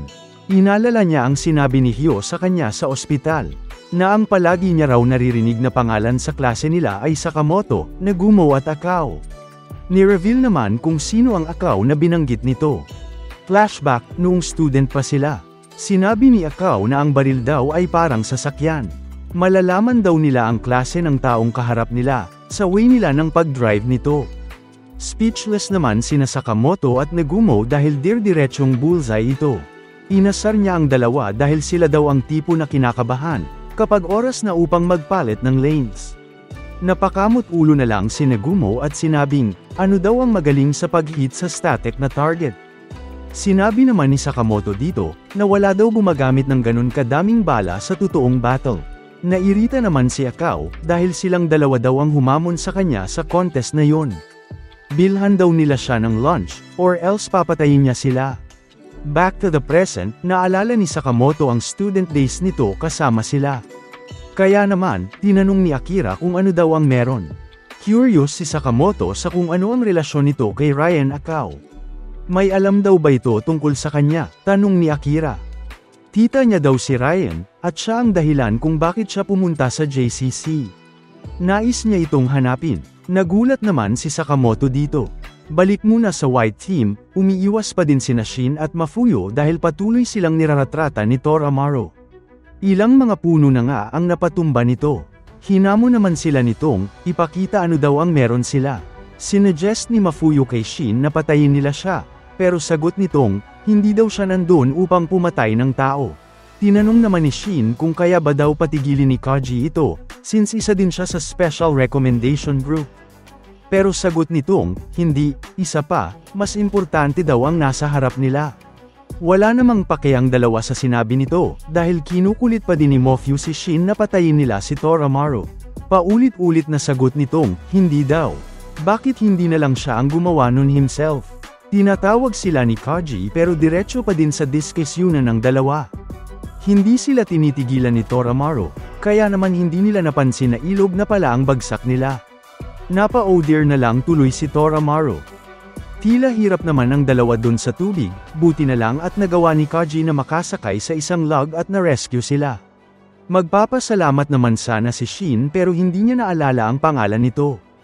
Kaya naman sinabi nitong, siya raw si Kaji. Masisisik naman daw si Mafuyo dahil dun.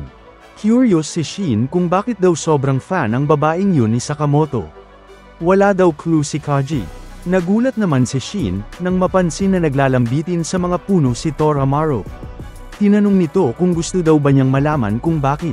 Habang tinanong naman ni Shin kung unggoy daw ba ito. Bigla naman itong tumalo ng napakalakas upang maabot si Shin. Habang nasa ere, sinabi nitong god niya daw si Sakamoto. Nang una niya raw na makilala ang idol niya, akala niya ay hihinto na ang puso nito. Active assassin pa si Sakamoto noon, habang bata pa si Tor Amaro. Sinabi nitong meron daw siyang dynamic at detached na fighting style. Palagi daw itong hindi sigurado sa sarili niya, para daw itong ibang species. Noon, sinubukan pa nitong maghanap ng suitable na theme song para sa idol niya, kaya naman natutunan nitong enjoyin ang music. Natutunan daw nitong magkulay ng buhok at mag-makeup para lang magmukhang okay sa kanya. Isa pa, masaya daw ma-doll up. Sinubukan din daw nitong practicein ang pakikipag-usap para ready ito kapag nag-meet sila one day. At ang ending, nagkaroon ito ng mga kaibigan. Nagningning ang mga mata nito nang sabihing, mas naging rich daw ang mundo niya, all thanks kay Sakamoto. Nagland na ito sa log kung nasaan si Shin at sinabing, kaya naman, kung i-disrespect nito ang debosyon niya sa idol niya, ikamamatay niya daw yun. Inatake naman nito Toramaru at umilag si Shin. Tinawag nito si Mafuyu pero sisik daw ito kaya di siya matutulungan. Hindi naman makapaniwala si Shin dun. Kaya naman, no choice na ito bukod sa harapin siya on his own. Naghanda ito at pinatunog ang likod niya. Lumapit daw ito sa kanya, at lalabanan niya ito. Nagulat naman si Toramaru nang biglang may napansin. Ang way daw nito ng pag-crack ng likod niya. Yun daw ang standard routine ni Sakamoto bago lumaban. Nagtaka naman si Shin dun. Sinabi ni Toramaru, kung nagawa daw nitong magaya ang core Sakamoto mannerism, then isa rin daw siguro itong fan ni Sakamoto. Curious naman si Mafuyu, kung otaku din daw ba si Shin. Kinabahan naman ito, dahil napansin siya ni Toramaru. Naging excited si Toramaru dahil wala pa daw siyang nakilala, na pwede niyang kausapin tungkol sa pagiging fan. Tinanong nito ano daw ang pinakagusto niya kay Sakamoto. Siya raw kasi, gusto niya ang pagkakul nito. Yung tipong hindi nagpapakita ng emosyon. Tahimik lang si Shin nang sabihin nitong, para raw living killing machine si Sakamoto. Hindi ba daw napakakul nito? Nagno naman si Shin. Naiintindihan niya raw, dahil ganun din ang pakiramdam nito noon. Pero patungkol daw kay Sakamoto, kahit nahirap ang tindahan, hindi daw nito sila pinapatalsik. Sobrang caring daw niya. Napatanong naman si Toramaru kung ano ang sinasabi nito. Dagdag ni Shin, lahat daw ay sinasabing si Sakamoto ang strongest assassin at napaka-incredible nito. Pero when push comes to shove, kanino daw ba ito magdidepend? Hindi na daw niya hahayaang ma-hold back ng admiration niya dito. Inamin nitong, nais niyang tumayo side by side with him, bilang isang true partner. Nagtaka naman si Toramaru. Ngayong narinig niya ito, parang mas kilala niya pa daw si Sakamoto kesa sa kanya. Para siyang isang TO o top otaku. Kaya naman, sobra-sobra daw itong nakakairita. Never pa daw siyang nagalit ng ganon. Sa tingin niya, alam niya na kung bakit. Ayaw daw nitong maki-share. Nagpasalamat naman ito sa tinawag niyang Blessed Sakamoto. Dahil daw sa kanya, naka-experience na naman ito ng bagong emosyon. At dahil dun, kailangan daw nitong mamatay. Kaya naman, muli siyang tin-iron nito, kaya nawarak ang log na kinatatayuan ni Shin. Nakaharang daw ito, wika ni Toramaru. Maling-mali daw na magkaroon ng partner si Sakamoto. Habang umaatake, sinabi nitong, hindi kailangan ni Sakamoto ng iba na magpapabagal sa kanya. Tuloy pa din sa pag-swing ng axe si Toramaru, upang talunin si Shin na nagsa-struggle sa may ilog. Ginamit ni Toramaru bilang stand ang weapon niya, habang nakataga sa gilid ang axe side nito. Mukhang nababasa daw talaga nito ang mga galaw niya. Nakakabilib na wala ni isa sa mga atake nito ang tumama sa kanya. Clairvoyant daw ba ito? Tanong niya. Pinaghiwalay niya na ang baril sa axe at sinabing, iwas lang daw ito ng iwas. Binato niya ang axe na yun kay Shin na dali-dali namang tumalon. Bilang isang fan ni Sakamoto, nakakahiya daw ito. Tinutukan na nga siya ng baril ni Toramaru kaya umilag ito. Inisip ni Shin, meron daw malalaking weapon ito at marunong siyang gamitin yun. Habang nanunood sa gilid, inisip ni Mafuyu na mukhang kailangan daw nito ng tulong. Kaya lang daw ay hilo pa din ito. Napapaisip naman si Kaji kung dapat ba siyang tumulong. Pero iniisip niya kung ano ang sasabihin niya. Dapat daw ba ay, I'm here for you, bro. Mukhang sobra naman daw. Iisipin nito Shin na masyado siyang friendly kapag ganun ang sinabi niya. Mas natural daw kaya, kung tatalo na lang siya upang tumulong nang walang sinasabi. Inisip nitong, hihintayin niya na lang na si Shin ang magsabi. Sa totoo kasi, sobrang mahiyain pala si Kaji. Sa ngayon, hahagurin daw muna nito ang likod ng kasama niya. Ngunit ni-request nitong huwag siyang hawakan. Hindi naman inasahan ni Kaji yun. Intense pa din ang harapan ni Toramaru at Shin. Fixated si Toramaru sa goal nitong mapabagsak siya. Habang sinubukan naman itong sip-A ni Shin. Nagulat naman ito. Napansin ni Toramaru na nais daw pala nitong mag-counter-attack. Siguro kailangan lang daw nitong i-take out ito, in one go. Hinanda niya tuloy ang baril niya at niretrate nito. Inisip ni Shin na tough na kalaban daw ito. Ano daw ang gagawin ni Sakamoto sa ganung sitwasyon? Pero pinigilan niya ang pag-iisip noon. Hindi daw makakatulong kung isipin niya ang gagawin ni Sakamoto. Magkaiba daw ang katawan at abilities nila. Kailangan niya daw itong gawin on his own way. Habang tumatakbo, inisip nito, ano ang pwede niyang gawin dun. Sinabi ni Toramaru na never daw nitong makakatch up si Sakamoto. In serious mode naman si Shin sa pagharap dito. Ginamit ni Toramaru bilang shield ang weapon niya, nang atakihin siya nito. Napatilapon man, sinabi lang nitong, whatever. Kayang-kaya niya raw matake ang mga mahihinang blow na yun, kahit forever pa. That was nothing, wika niya. Pero ang hindi nito napansin ay dumiretso pala siya sa waterfalls. Tinanong ni Shin kung narinig na daw ba nito ang tungkol sa isang waterfall na sobrang taas, napipigilan nito ang mga isda na pumunta upstream. Sinabi ni Shin na naririnig niya raw, ang sobrang daming fish voices. Dahil dun dumiretso na nga at nalaglag si Toramaru sa baba. Sinabi nitong, ang paggamit ng environment sa advantage mo ay isang homage kay Sakamoto. Inisip nito ang sinabi kanina ni Toramaru at ang power na makapag-deliver na isang decisive blow. Anyway, dapat daw ay bumalik na ito sa team niya. Bigla naman niyang narinig na may tumawag kay Sakamoto, na tila worried. Habang nasa edge, narinig nitong hirap ng huminga ito. Kaya naman, hinubad ni Shin ang sapatos niya at tumalon dun. Napansin nito si Toramaru sa ilalim ng tubig at naipit pala ang Sakamoto doll niya, kaya hindi ito umaalis dun. Inisip niyang sobrang hardcore fan nga ito. Nahila niya naman ito to safety. At ang unang pinansin ni Toramaru ay ang doll niya. Happy daw ito na okay si Sakamoto. Habang papaalis, sinabi ni Shin na next time, ay hindi niya na ito tutulungan. Tinawag naman siya ni Toramaru at tinanong bakit niya daw ito niligtas. Sagot nitong, alam niya raw ang feeling na mag-look up kay Sakamoto.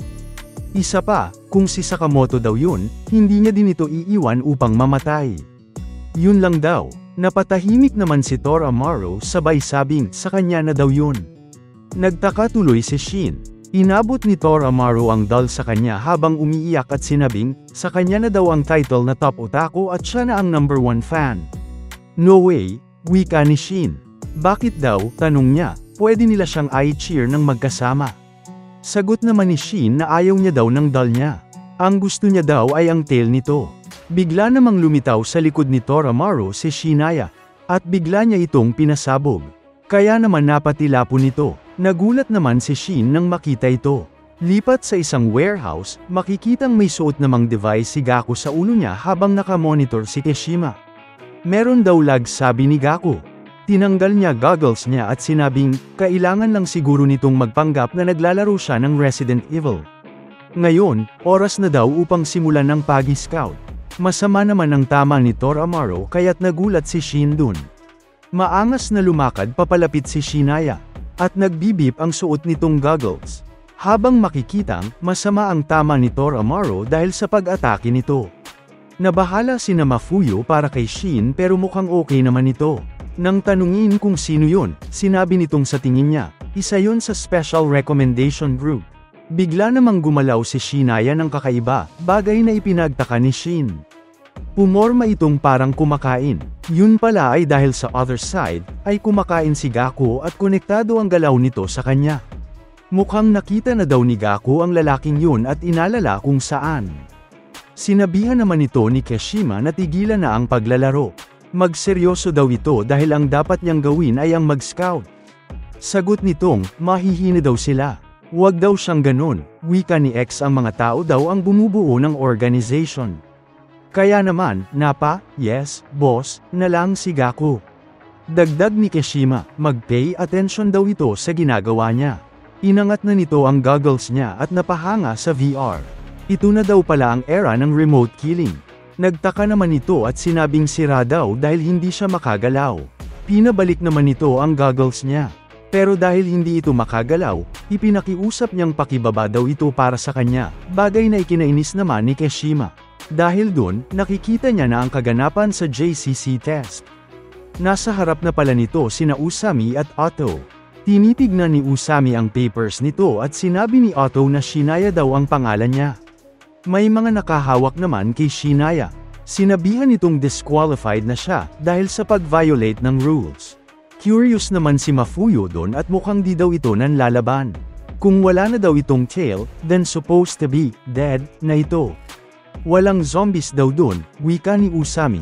Tinanggal pala ni Gaku ang tail na yun, dahil nairita siya sa nakasabit dito. Binanggit ni Usami na meron daw nakitang 4 na katawan ng mga test takers kanina. Tinanong nito, kung siya ba daw ang responsible roon. Nginudngod naman ito sa lapag ng isa pang test admin at tinanong, alam ba daw nito ang 2 fundamental qualities ng good assassin? Yun daw ay love at discipline. Hindi daw nila kailangan ng mga tao sa JCC na pumapatay lang for fun.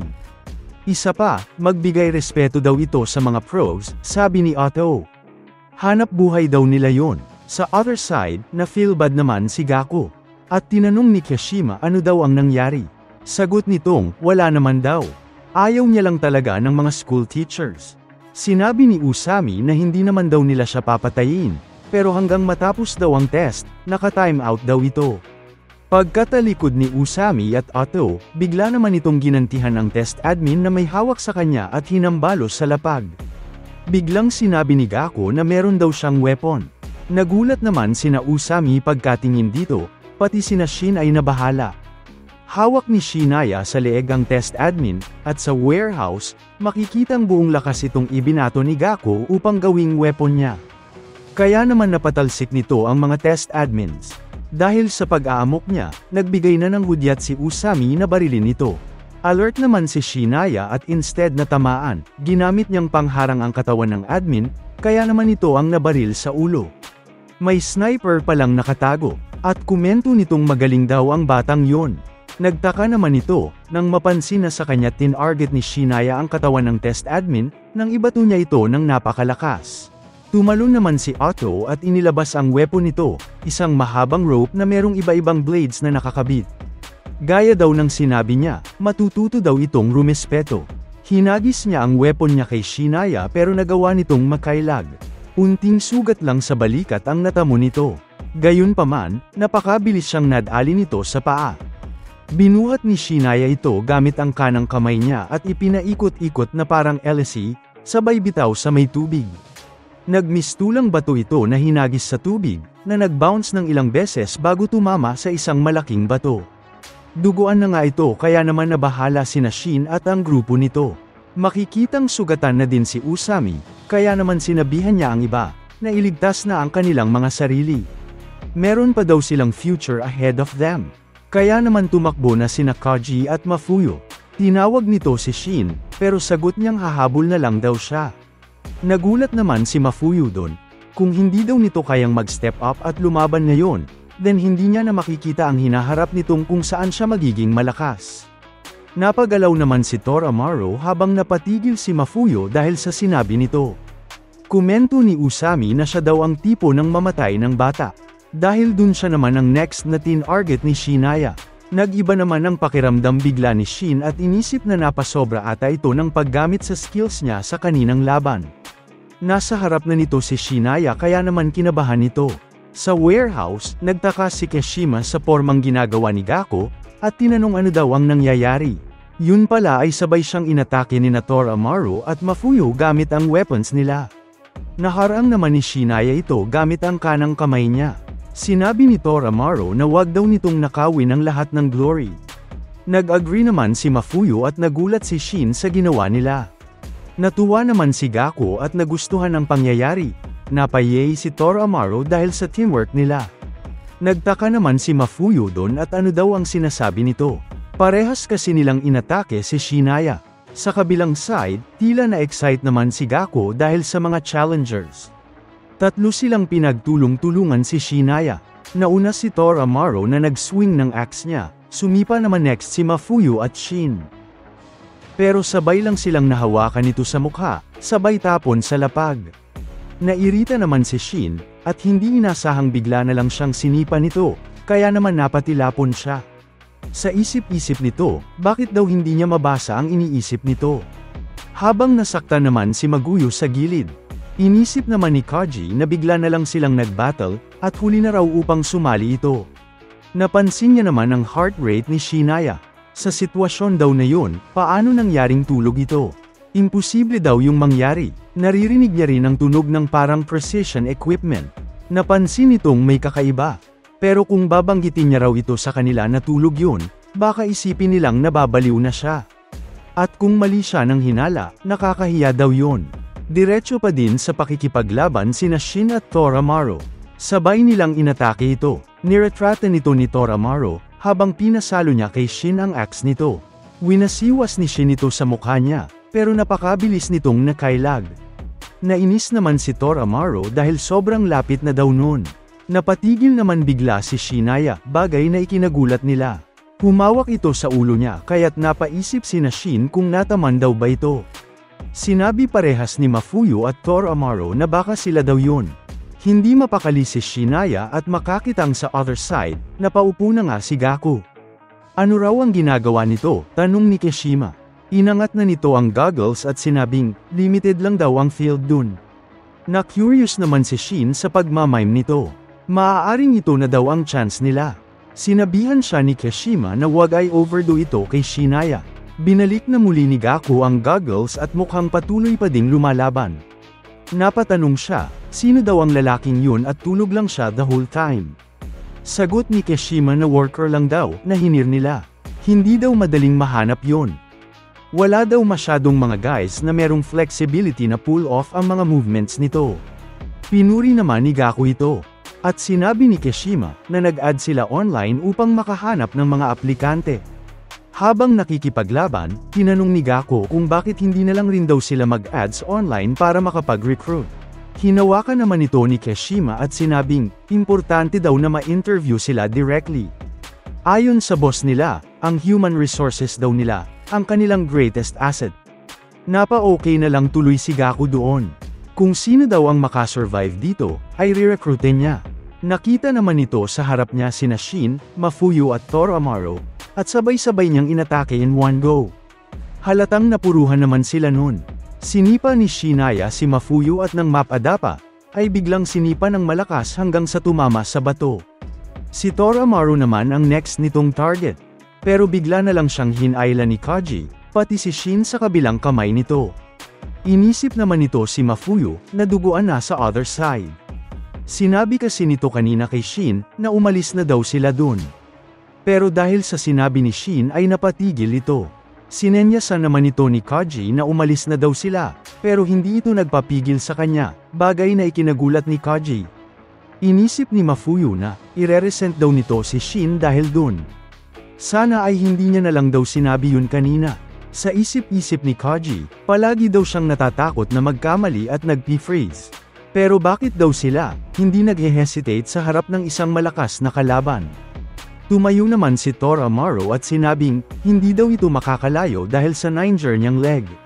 Kaya naman inoffer nito ang weapon niya bilang taxi. Pamatong naman si Mafuyu doon at biglang hinagis ito ni Tora Amaro, papalapit kay Shinaya. Napuruhan man siya nito, pero nagkaroon ng crack ang suot nilang goggles, both sides ay nagtamo ng damage. Napahandusay na si Tora Amaro at ganun din si Mafuyu na naiirita dahil ang dumi na daw nito. Habang nasa lapag na sila, inisip ni Kaji na pare-parehas lang naman silang mga test takers at kinakabahan din sila. Pero bakit daw napaka-cool ng mga ito? Nahihiya daw ito. Bigla namang tumayo si Shin sa likod nito at sinabing, clairvoyant daw siya at naririnig niya ang iniisip nito. Kung mahihiya din daw ito, hindi ba daw mas ma-feel better siya if gagawin niya na lang? Nagulat naman si Kaji dito at sinabing, sana nga. Meron daw itong ideya, at tinanong si Shin kung susundan ba daw siya nito. Na-mispronounce pa nga nito ang sinabi niya kaya, inisip both ni Shin at Gaku kung ang ibig sabihin daw ba nito ay follow. Meron namang nakitang deer sa gilid si Sakamoto, kaya naman napaisip ito. Nilapitan nito ni Akra at Peanut. Napakalaki daw ng deer na yon. Buong akala naman ni Sakamoto ay si Kishima yon. May napansin si Kill Baby. Kakaiba daw ang ikinikilos ng mga hayop dun. Parang may tinatakasan ng mga ito kaya't napapatakbo papalayo. Inisip ni Sakamoto kung okay lang daw kaya si Shin. Balik kina Shin, sinabi ni Kaji dito na meron daw siyang ideya. Tutulungan daw ba siya nito? Napansin ni Gaku na hindi niya nakikita ang nasa kaliwa niya for some reason. Kaya naman sinabihan siya ni Kishima na wag daw sirain yun.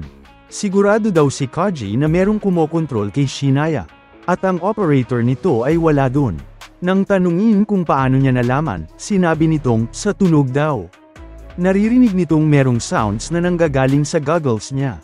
Nagtaka naman si Shin, kung possible daw ba yun. Napawaw naman si Gaku at sinabing interesting daw ang taong yun. Napansin nilang pasugad na si Shinaya, at nang bigla itong pumunta sa likod nila, tinulak ni Kaji si Shin kaya naman, nailagan nilang dalawa ang pag-atake nito. Nagtaka naman si Shinaya dito. Tama daw si Kaji, merong lag sa movement nito. Kaya naman, makakaiwas na daw ito sa kanya. Nagulat naman si Shin dun. Bigla na lang nawasak ang lapag, na nagsanhi ng pagkahulog nilang tatlo sa ilalim. Dumiretso sila sa isang kuweba. Perfect daw ang kuweba na yun, dahil sa echo, sabi ni Kaji. Tinanong naman ni Shin kung paano daw nito naiwasan ang atake ngayon lang, at ano ang ibig sabihin nito sa lag. Nagtaka naman si Kaji kung sinabi ba daw nito yun out loud. Ngunit nabanggit niya na daw sa kanya, na clairvoyant siya. Kaya naman naririnig nito ang mga iniisip niya, wika ni Shin. Hindi naman makapaniwala si Kaji dito at nahiya. Kalimutan niya na muna daw yun for now. Kinausap ni Kaji si Shin gamit ang thoughts niya. Sinabi nitong ang device na suot ni Shinaya ay merong critical defect, meron daw lag. Ano daw ang ibig sabihin nito? Tanong ni Shin. Naririnig niya raw ang tunog na natatanggap nito. Medyo mahina, pero naririnig nito ang operator. Kapag sumusuntok daw ang remote enemy, gumagalaw si Shinaya 0.5 seconds later. Kung matutukoy daw nito ang unting time lag na yon, mapipredict nito ang movements niya. Ngunit sabi ni Kaji, kung siya lang, pag-iwas lang daw ang magagawa niya. Kung siya rin daw sana. Giit naman ni Shin na hindi niya ito naririnig. Pero siya daw ang clairvoyant, sagot ni Kaji.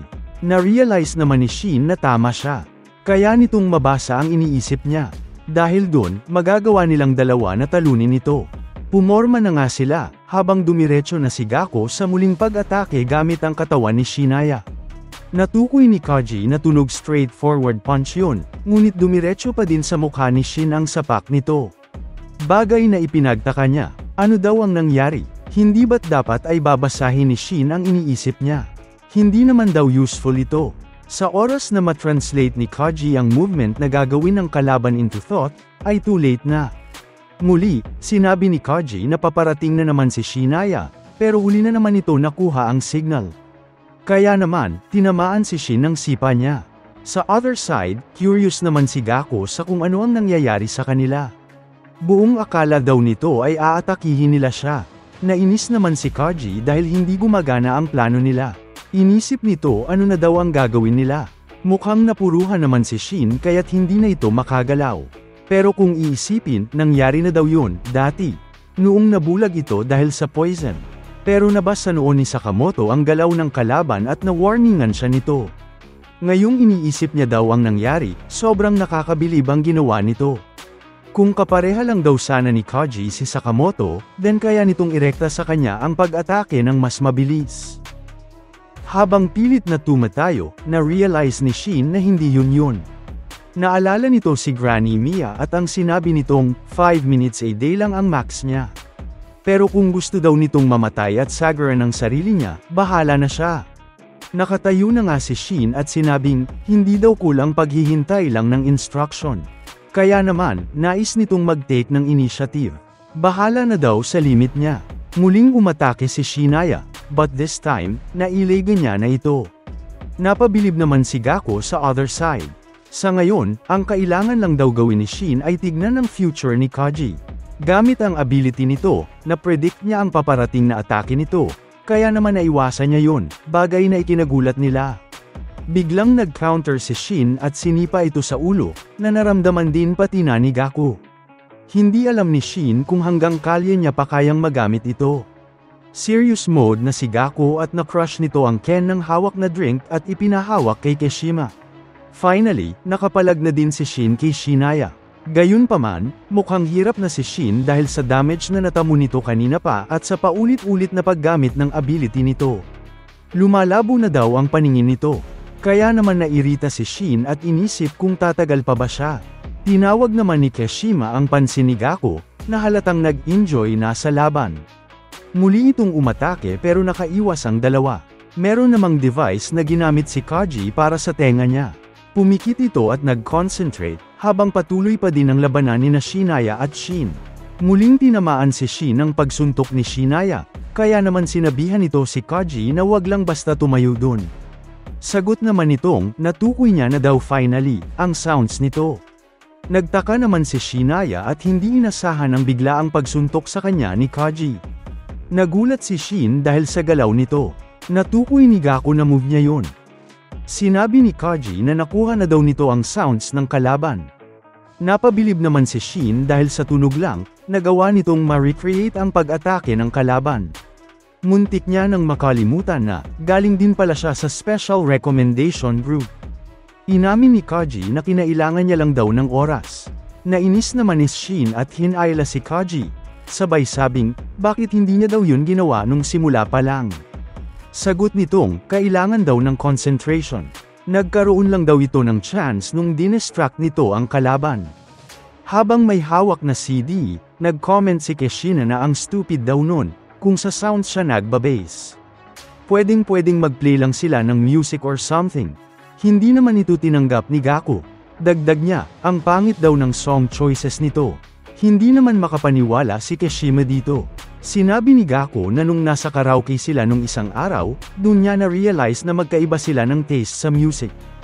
Nairita naman si Keshima dahil sa pag-insult nito sa playlist niya. Isa pa, sinabi ni Gaku na nagsisimula na daw maging interesting ang laban. Kaya naman wag daw nilang sayangin. Inatake muli ni Shinaya si Shin, na bigla namang tumalon at sinipa ang mga stalagmites sa kuweba. Dahil dun, nag-crack ang mga ito at bumagsak. Umiwas tuloy at lumayo si Shinaya. Hindi naman ito napansing nasa likod niya na pala si Kaji. Dahil dun, nasuntok siya nito kaya napatilapon. Inisip ni Shin na ina daw ito ngayon. Kaya naman, dumiretso sila pag-atake dito. Gayunpaman, umiwas lang ito at umatras. Sinabi ni Shin na nagba-back off daw si Shinaya para mag-regroup. Pero hindi daw niya kaya yon, wika ni Kaji. Hindi ba daw nito naririnig ang echoes doon? Natutukoy na pala nito ang range of movement niya. Tuloy pa din ang labanan at sinabi ni Kaji na isang step pa daw sa likod pa kanan at tatama na ito sa dingding. Tama nga, dahil sa other side, na corner sa gilid si Gaku, kaya si Shinaya ay ganun din ang movement. Saktong pumorma naman upang sumipa si Shin. Huwag daw nila siyang i-underestimate, wika ni Gaku. Winasak nito ang dingding na nakaharang dahil alam niya ang balak nilang gawin. Inisip ni Kaji na matapos ang impact nito sa wall, titigil itong gumalaw saglit. Sabay namang umatake sina Kaji at Shin at sinandwich si Shinaya. Nag-sorry naman si Gaku kay Keshima at sinabing, pasensya na daw at wawasakin nito si Shinaya. Tila krinak nito ang arms ni Shinaya upang makapag-deliver na napakalakas na blow sa tagiliran ni Kaji. Nagulat naman si Shin dun habang nagsuka na ng dugo si Kaji. Nabahala si Keshima at tinawag si Gaku. Pinapatitigil niya na ito. Pero hindi niya tinigilan si Kaji hanggang sa magdugo na nga din ang tenga nito. Halatang malaki ang damage na tinamo ni Shinaya dahil sa ginawa ni Gaku. Worried si Shin para kay Kaji, ngunit mukhang naabot na din ito ang limit niya. Not now, wika ni Shinaya, sabaw sipa kay Shin na nagpatilapon sa kanya. Inisip ni Shin na hindi na nila matatalo ito at mamamatay na sila. But to the rescue si Sakamoto na siya namang sumipa pabalik kay Shinaya. Nang tumalsik ito, nagulat si Shin nang mapansin ang pagdating ni Sakamoto. Tinanong naman siya nito kung okay lang daw ba siya. 71. Hindi makapaniwala si Shin, habang nakilala naman ito ni Gaku. Pagkatingin sa monitor, napansin ni Keshima si Taro Sakamoto dun. Ano daw ang ginagawa niya dun? Binanggit niya ito kay Gaku, pero kilala niya daw yun. Isa daw itong legendary former assassin. Habang nagpapatak ng eye drops, sinabi niyang na-meet niya na ito nung nakaraan sa JAA. Sana nga daw ay magkaroon ito ng pagkakataon na makalaban nito sometime. Hinarap naman siya nito, sa katawan ni Shinaya. Tinanong ni Sakamoto kung siya ba daw ba ang gumawa nun, ang sugatan ng iba pang mga applicants. Kumuha ng bato si Shinaya doon at naging alerto si Sakamoto. Binato ito ng sobrang lakas sa kanya, pero naharangan naman ito ni Sakamoto gamit ang kanang kamay niya. Diretso namang uwamataki si Shinaya at sisipak dapat sa mukha nito, pero nakailag si Sakamoto. Tumama sa dingding ang kamao nito, at makikitang sa sobrang lakas ng impact ay nawarak ang bahagi nito na naging sanhi ng pagtagas ng unting tubig. Sinabihan ni Sakamoto si Shin na kunin na si Kaji at tumakbo.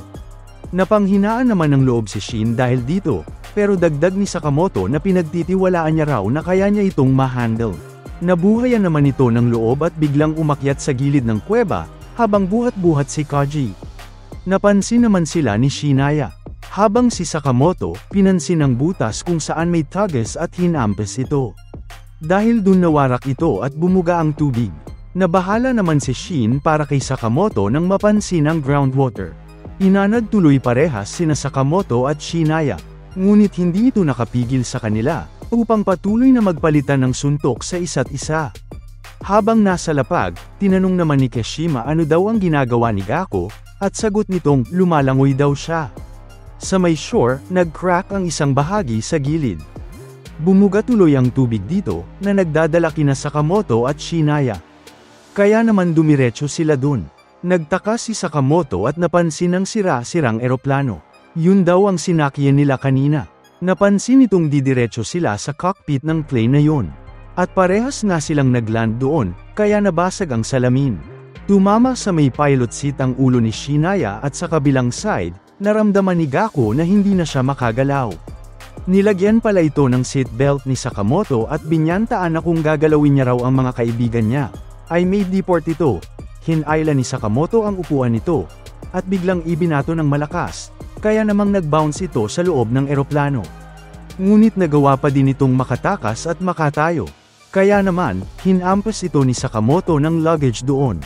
Pero kumuha lang ng bahagi ng eroplano si Shinaya at ginamit ito upang hiwain ang malita na yon.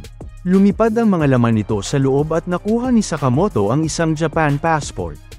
Ninudmud niya ito sa mukha ni Shinaya, sabay tapo ng malakas sa kanya palabas ng eroplano.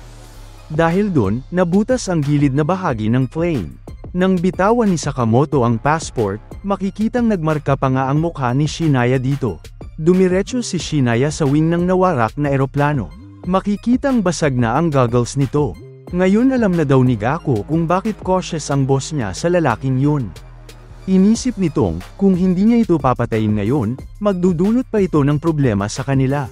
Sa other side, curious si Gako kung saan kaya manggagaling si Sakamoto kapag inatake siya nito, at napangiti. Nag-wobble naman ang eroplano, dahil tumalon pala si Sakamoto sa kabilang wing nito. Dahil dun, tumalsik sa ere si Shinaya na nasa other side. Habang nasa taas ito, kinuha ni Sakamoto ang gulong ng aircraft at ginamit na parang scooter. Pumadyak ito ng napakabilis kaya naman, dumiretso ito paakyat ng plane hanggang sa umabot sa ere, kung saan ginamit niya ang gulong upang hampasin sa mukha si Shinaya. Dahil dun, nasira na nga VR device nila Gako na nagkokonekta sa kanya kay Shinaya. Sinabi nitong, ang saya daw nun at nang hinayang natapos na. Dumiretso ang katawan ni Shinaya at bumagsak sa left wing, na nagkos ng pagkabutas nito. Habang nasa tubig lang si Sakamoto at sinabing, ang liwanag daw ng sikat ng araw. Nagtataka naman si Tor Amaro kung ano ang nangyayari. Parang nababalot daw ito ng sense of security. Curious naman ito kung sino ang lumulunas sa sugat niya.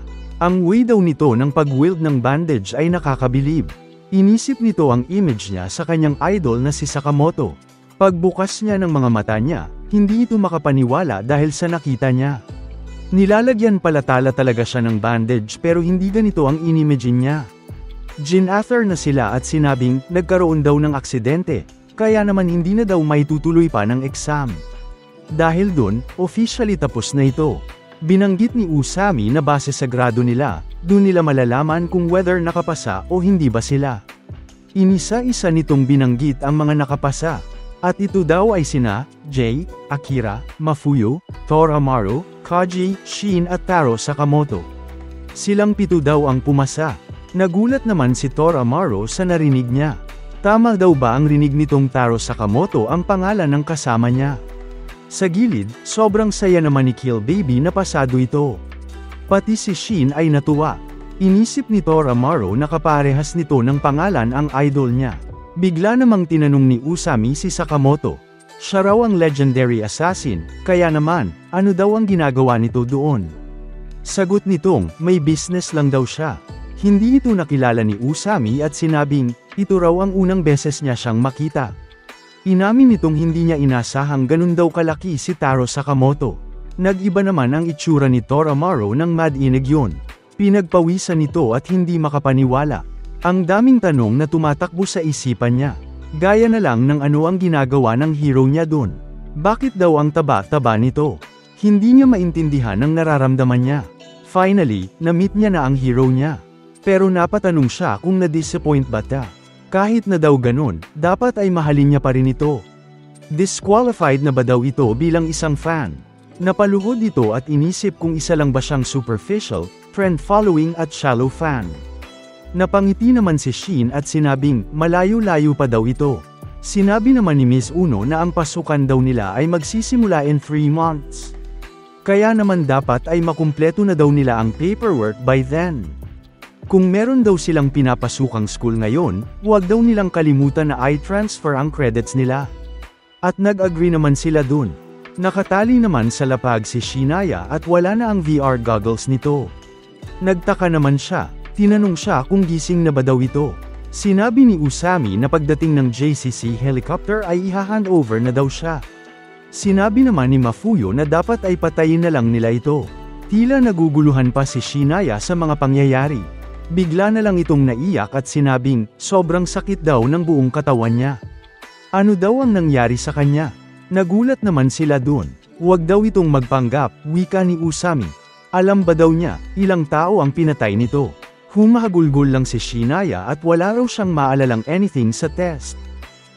Ang huli niya lang daw naaalala ay ang ad na nakita niya sa internet para sa isang gig. Kinailangan niya lang daw ng pera upang mabayaran ang student loan niya. Hindi niya daw kasi alam na babayaran pala yon. Huli na nang marealize nitong may utang daw siya. Inisip naman ni Sakamoto na mukhang hindi ito nagsisinungaling. Ano daw sa tingin ni Shin? Mukhang clueless talaga ito. Nainis si Shinaya. Mukhang suspicious daw talaga ang dear guy na na-meet niya. Nagulat naman si Sakamoto nang banggitin nito ang tungkol sa dear guy. Dagdag ni Shinaya, sila daw ang nag-hire sa kanya. Isang kakaibang lalaki na naka-deer mask at isang poging lalaki na puti ang buhok at naka-white na suit. Nakilala naman ni Shin yun bilang si X, bakit naman daw kaya sila makikialam sa test? Hindi daw alam ni Shinaya. Pero nang tignan ng account nito, binayaran naman pala siya ng napagkasundo ang presyo. May nabanggit daw ito tungkol sa scouting. At makikitang binibendahan ni Jay sa likod si Kaji. Nagulat naman si Shin na nagising na ito. Sa tingin daw ni Kaji na ang goal nila ay mag-recruit ng members para sa gang nila, kaya naman in-infiltrate nila ang test. Curious tuloy siya, sino kaya ang natitipuhan nilang kunin? Inisip naman ni Sakamoto kung ano kaya ang pinapalano nila at nagre-recruit sila ng new members. Good question, wika ni Shin. Anyway, move forward lang daw ang option nila Sakamoto. Sinabi nito kay Shin na pupunta sila sa JCC at maghahanap ng crews na makapagdirekta sa kanila kay Slur. Sa warehouse, nagtaka naman si X nang malamang nag-test din pala si Sakamoto. Hindi niya daw gusto yon. Sinabi naman ni Kashima na mahalaga pa ba daw ito. Sagot naman niyang, kilala daw kasi nito ang tunay niyang pagkatao bilang si Uzuki. Alam naman daw siguro nito na nakakahiya kapag may nakakakilala sa nakaraan mo. Sinabi nitong kung may records pa daw siya sa JCC ay dapat itapon na nila. Understood, sagot ni Kashima. Dagdag niya, kung hindi lang daw sana sinira ni Gako si Shinaya, na infiltrate na nila ang JCC nang walang ka-probable problema. Who cares, sabi niya. Scout and mission naman daw ang ibinigay sa kanya. Curious naman si X kung meron ba daw itong nahanap. Well, dalawa daw sa kanila ay mukhang okay. Napangiti naman si X dahil doon. Dumating na ang mga chopper na magsusundo sa mga nag-test. Merong kumaway upang sabihin na oras na daw para sa medical exam ng nila.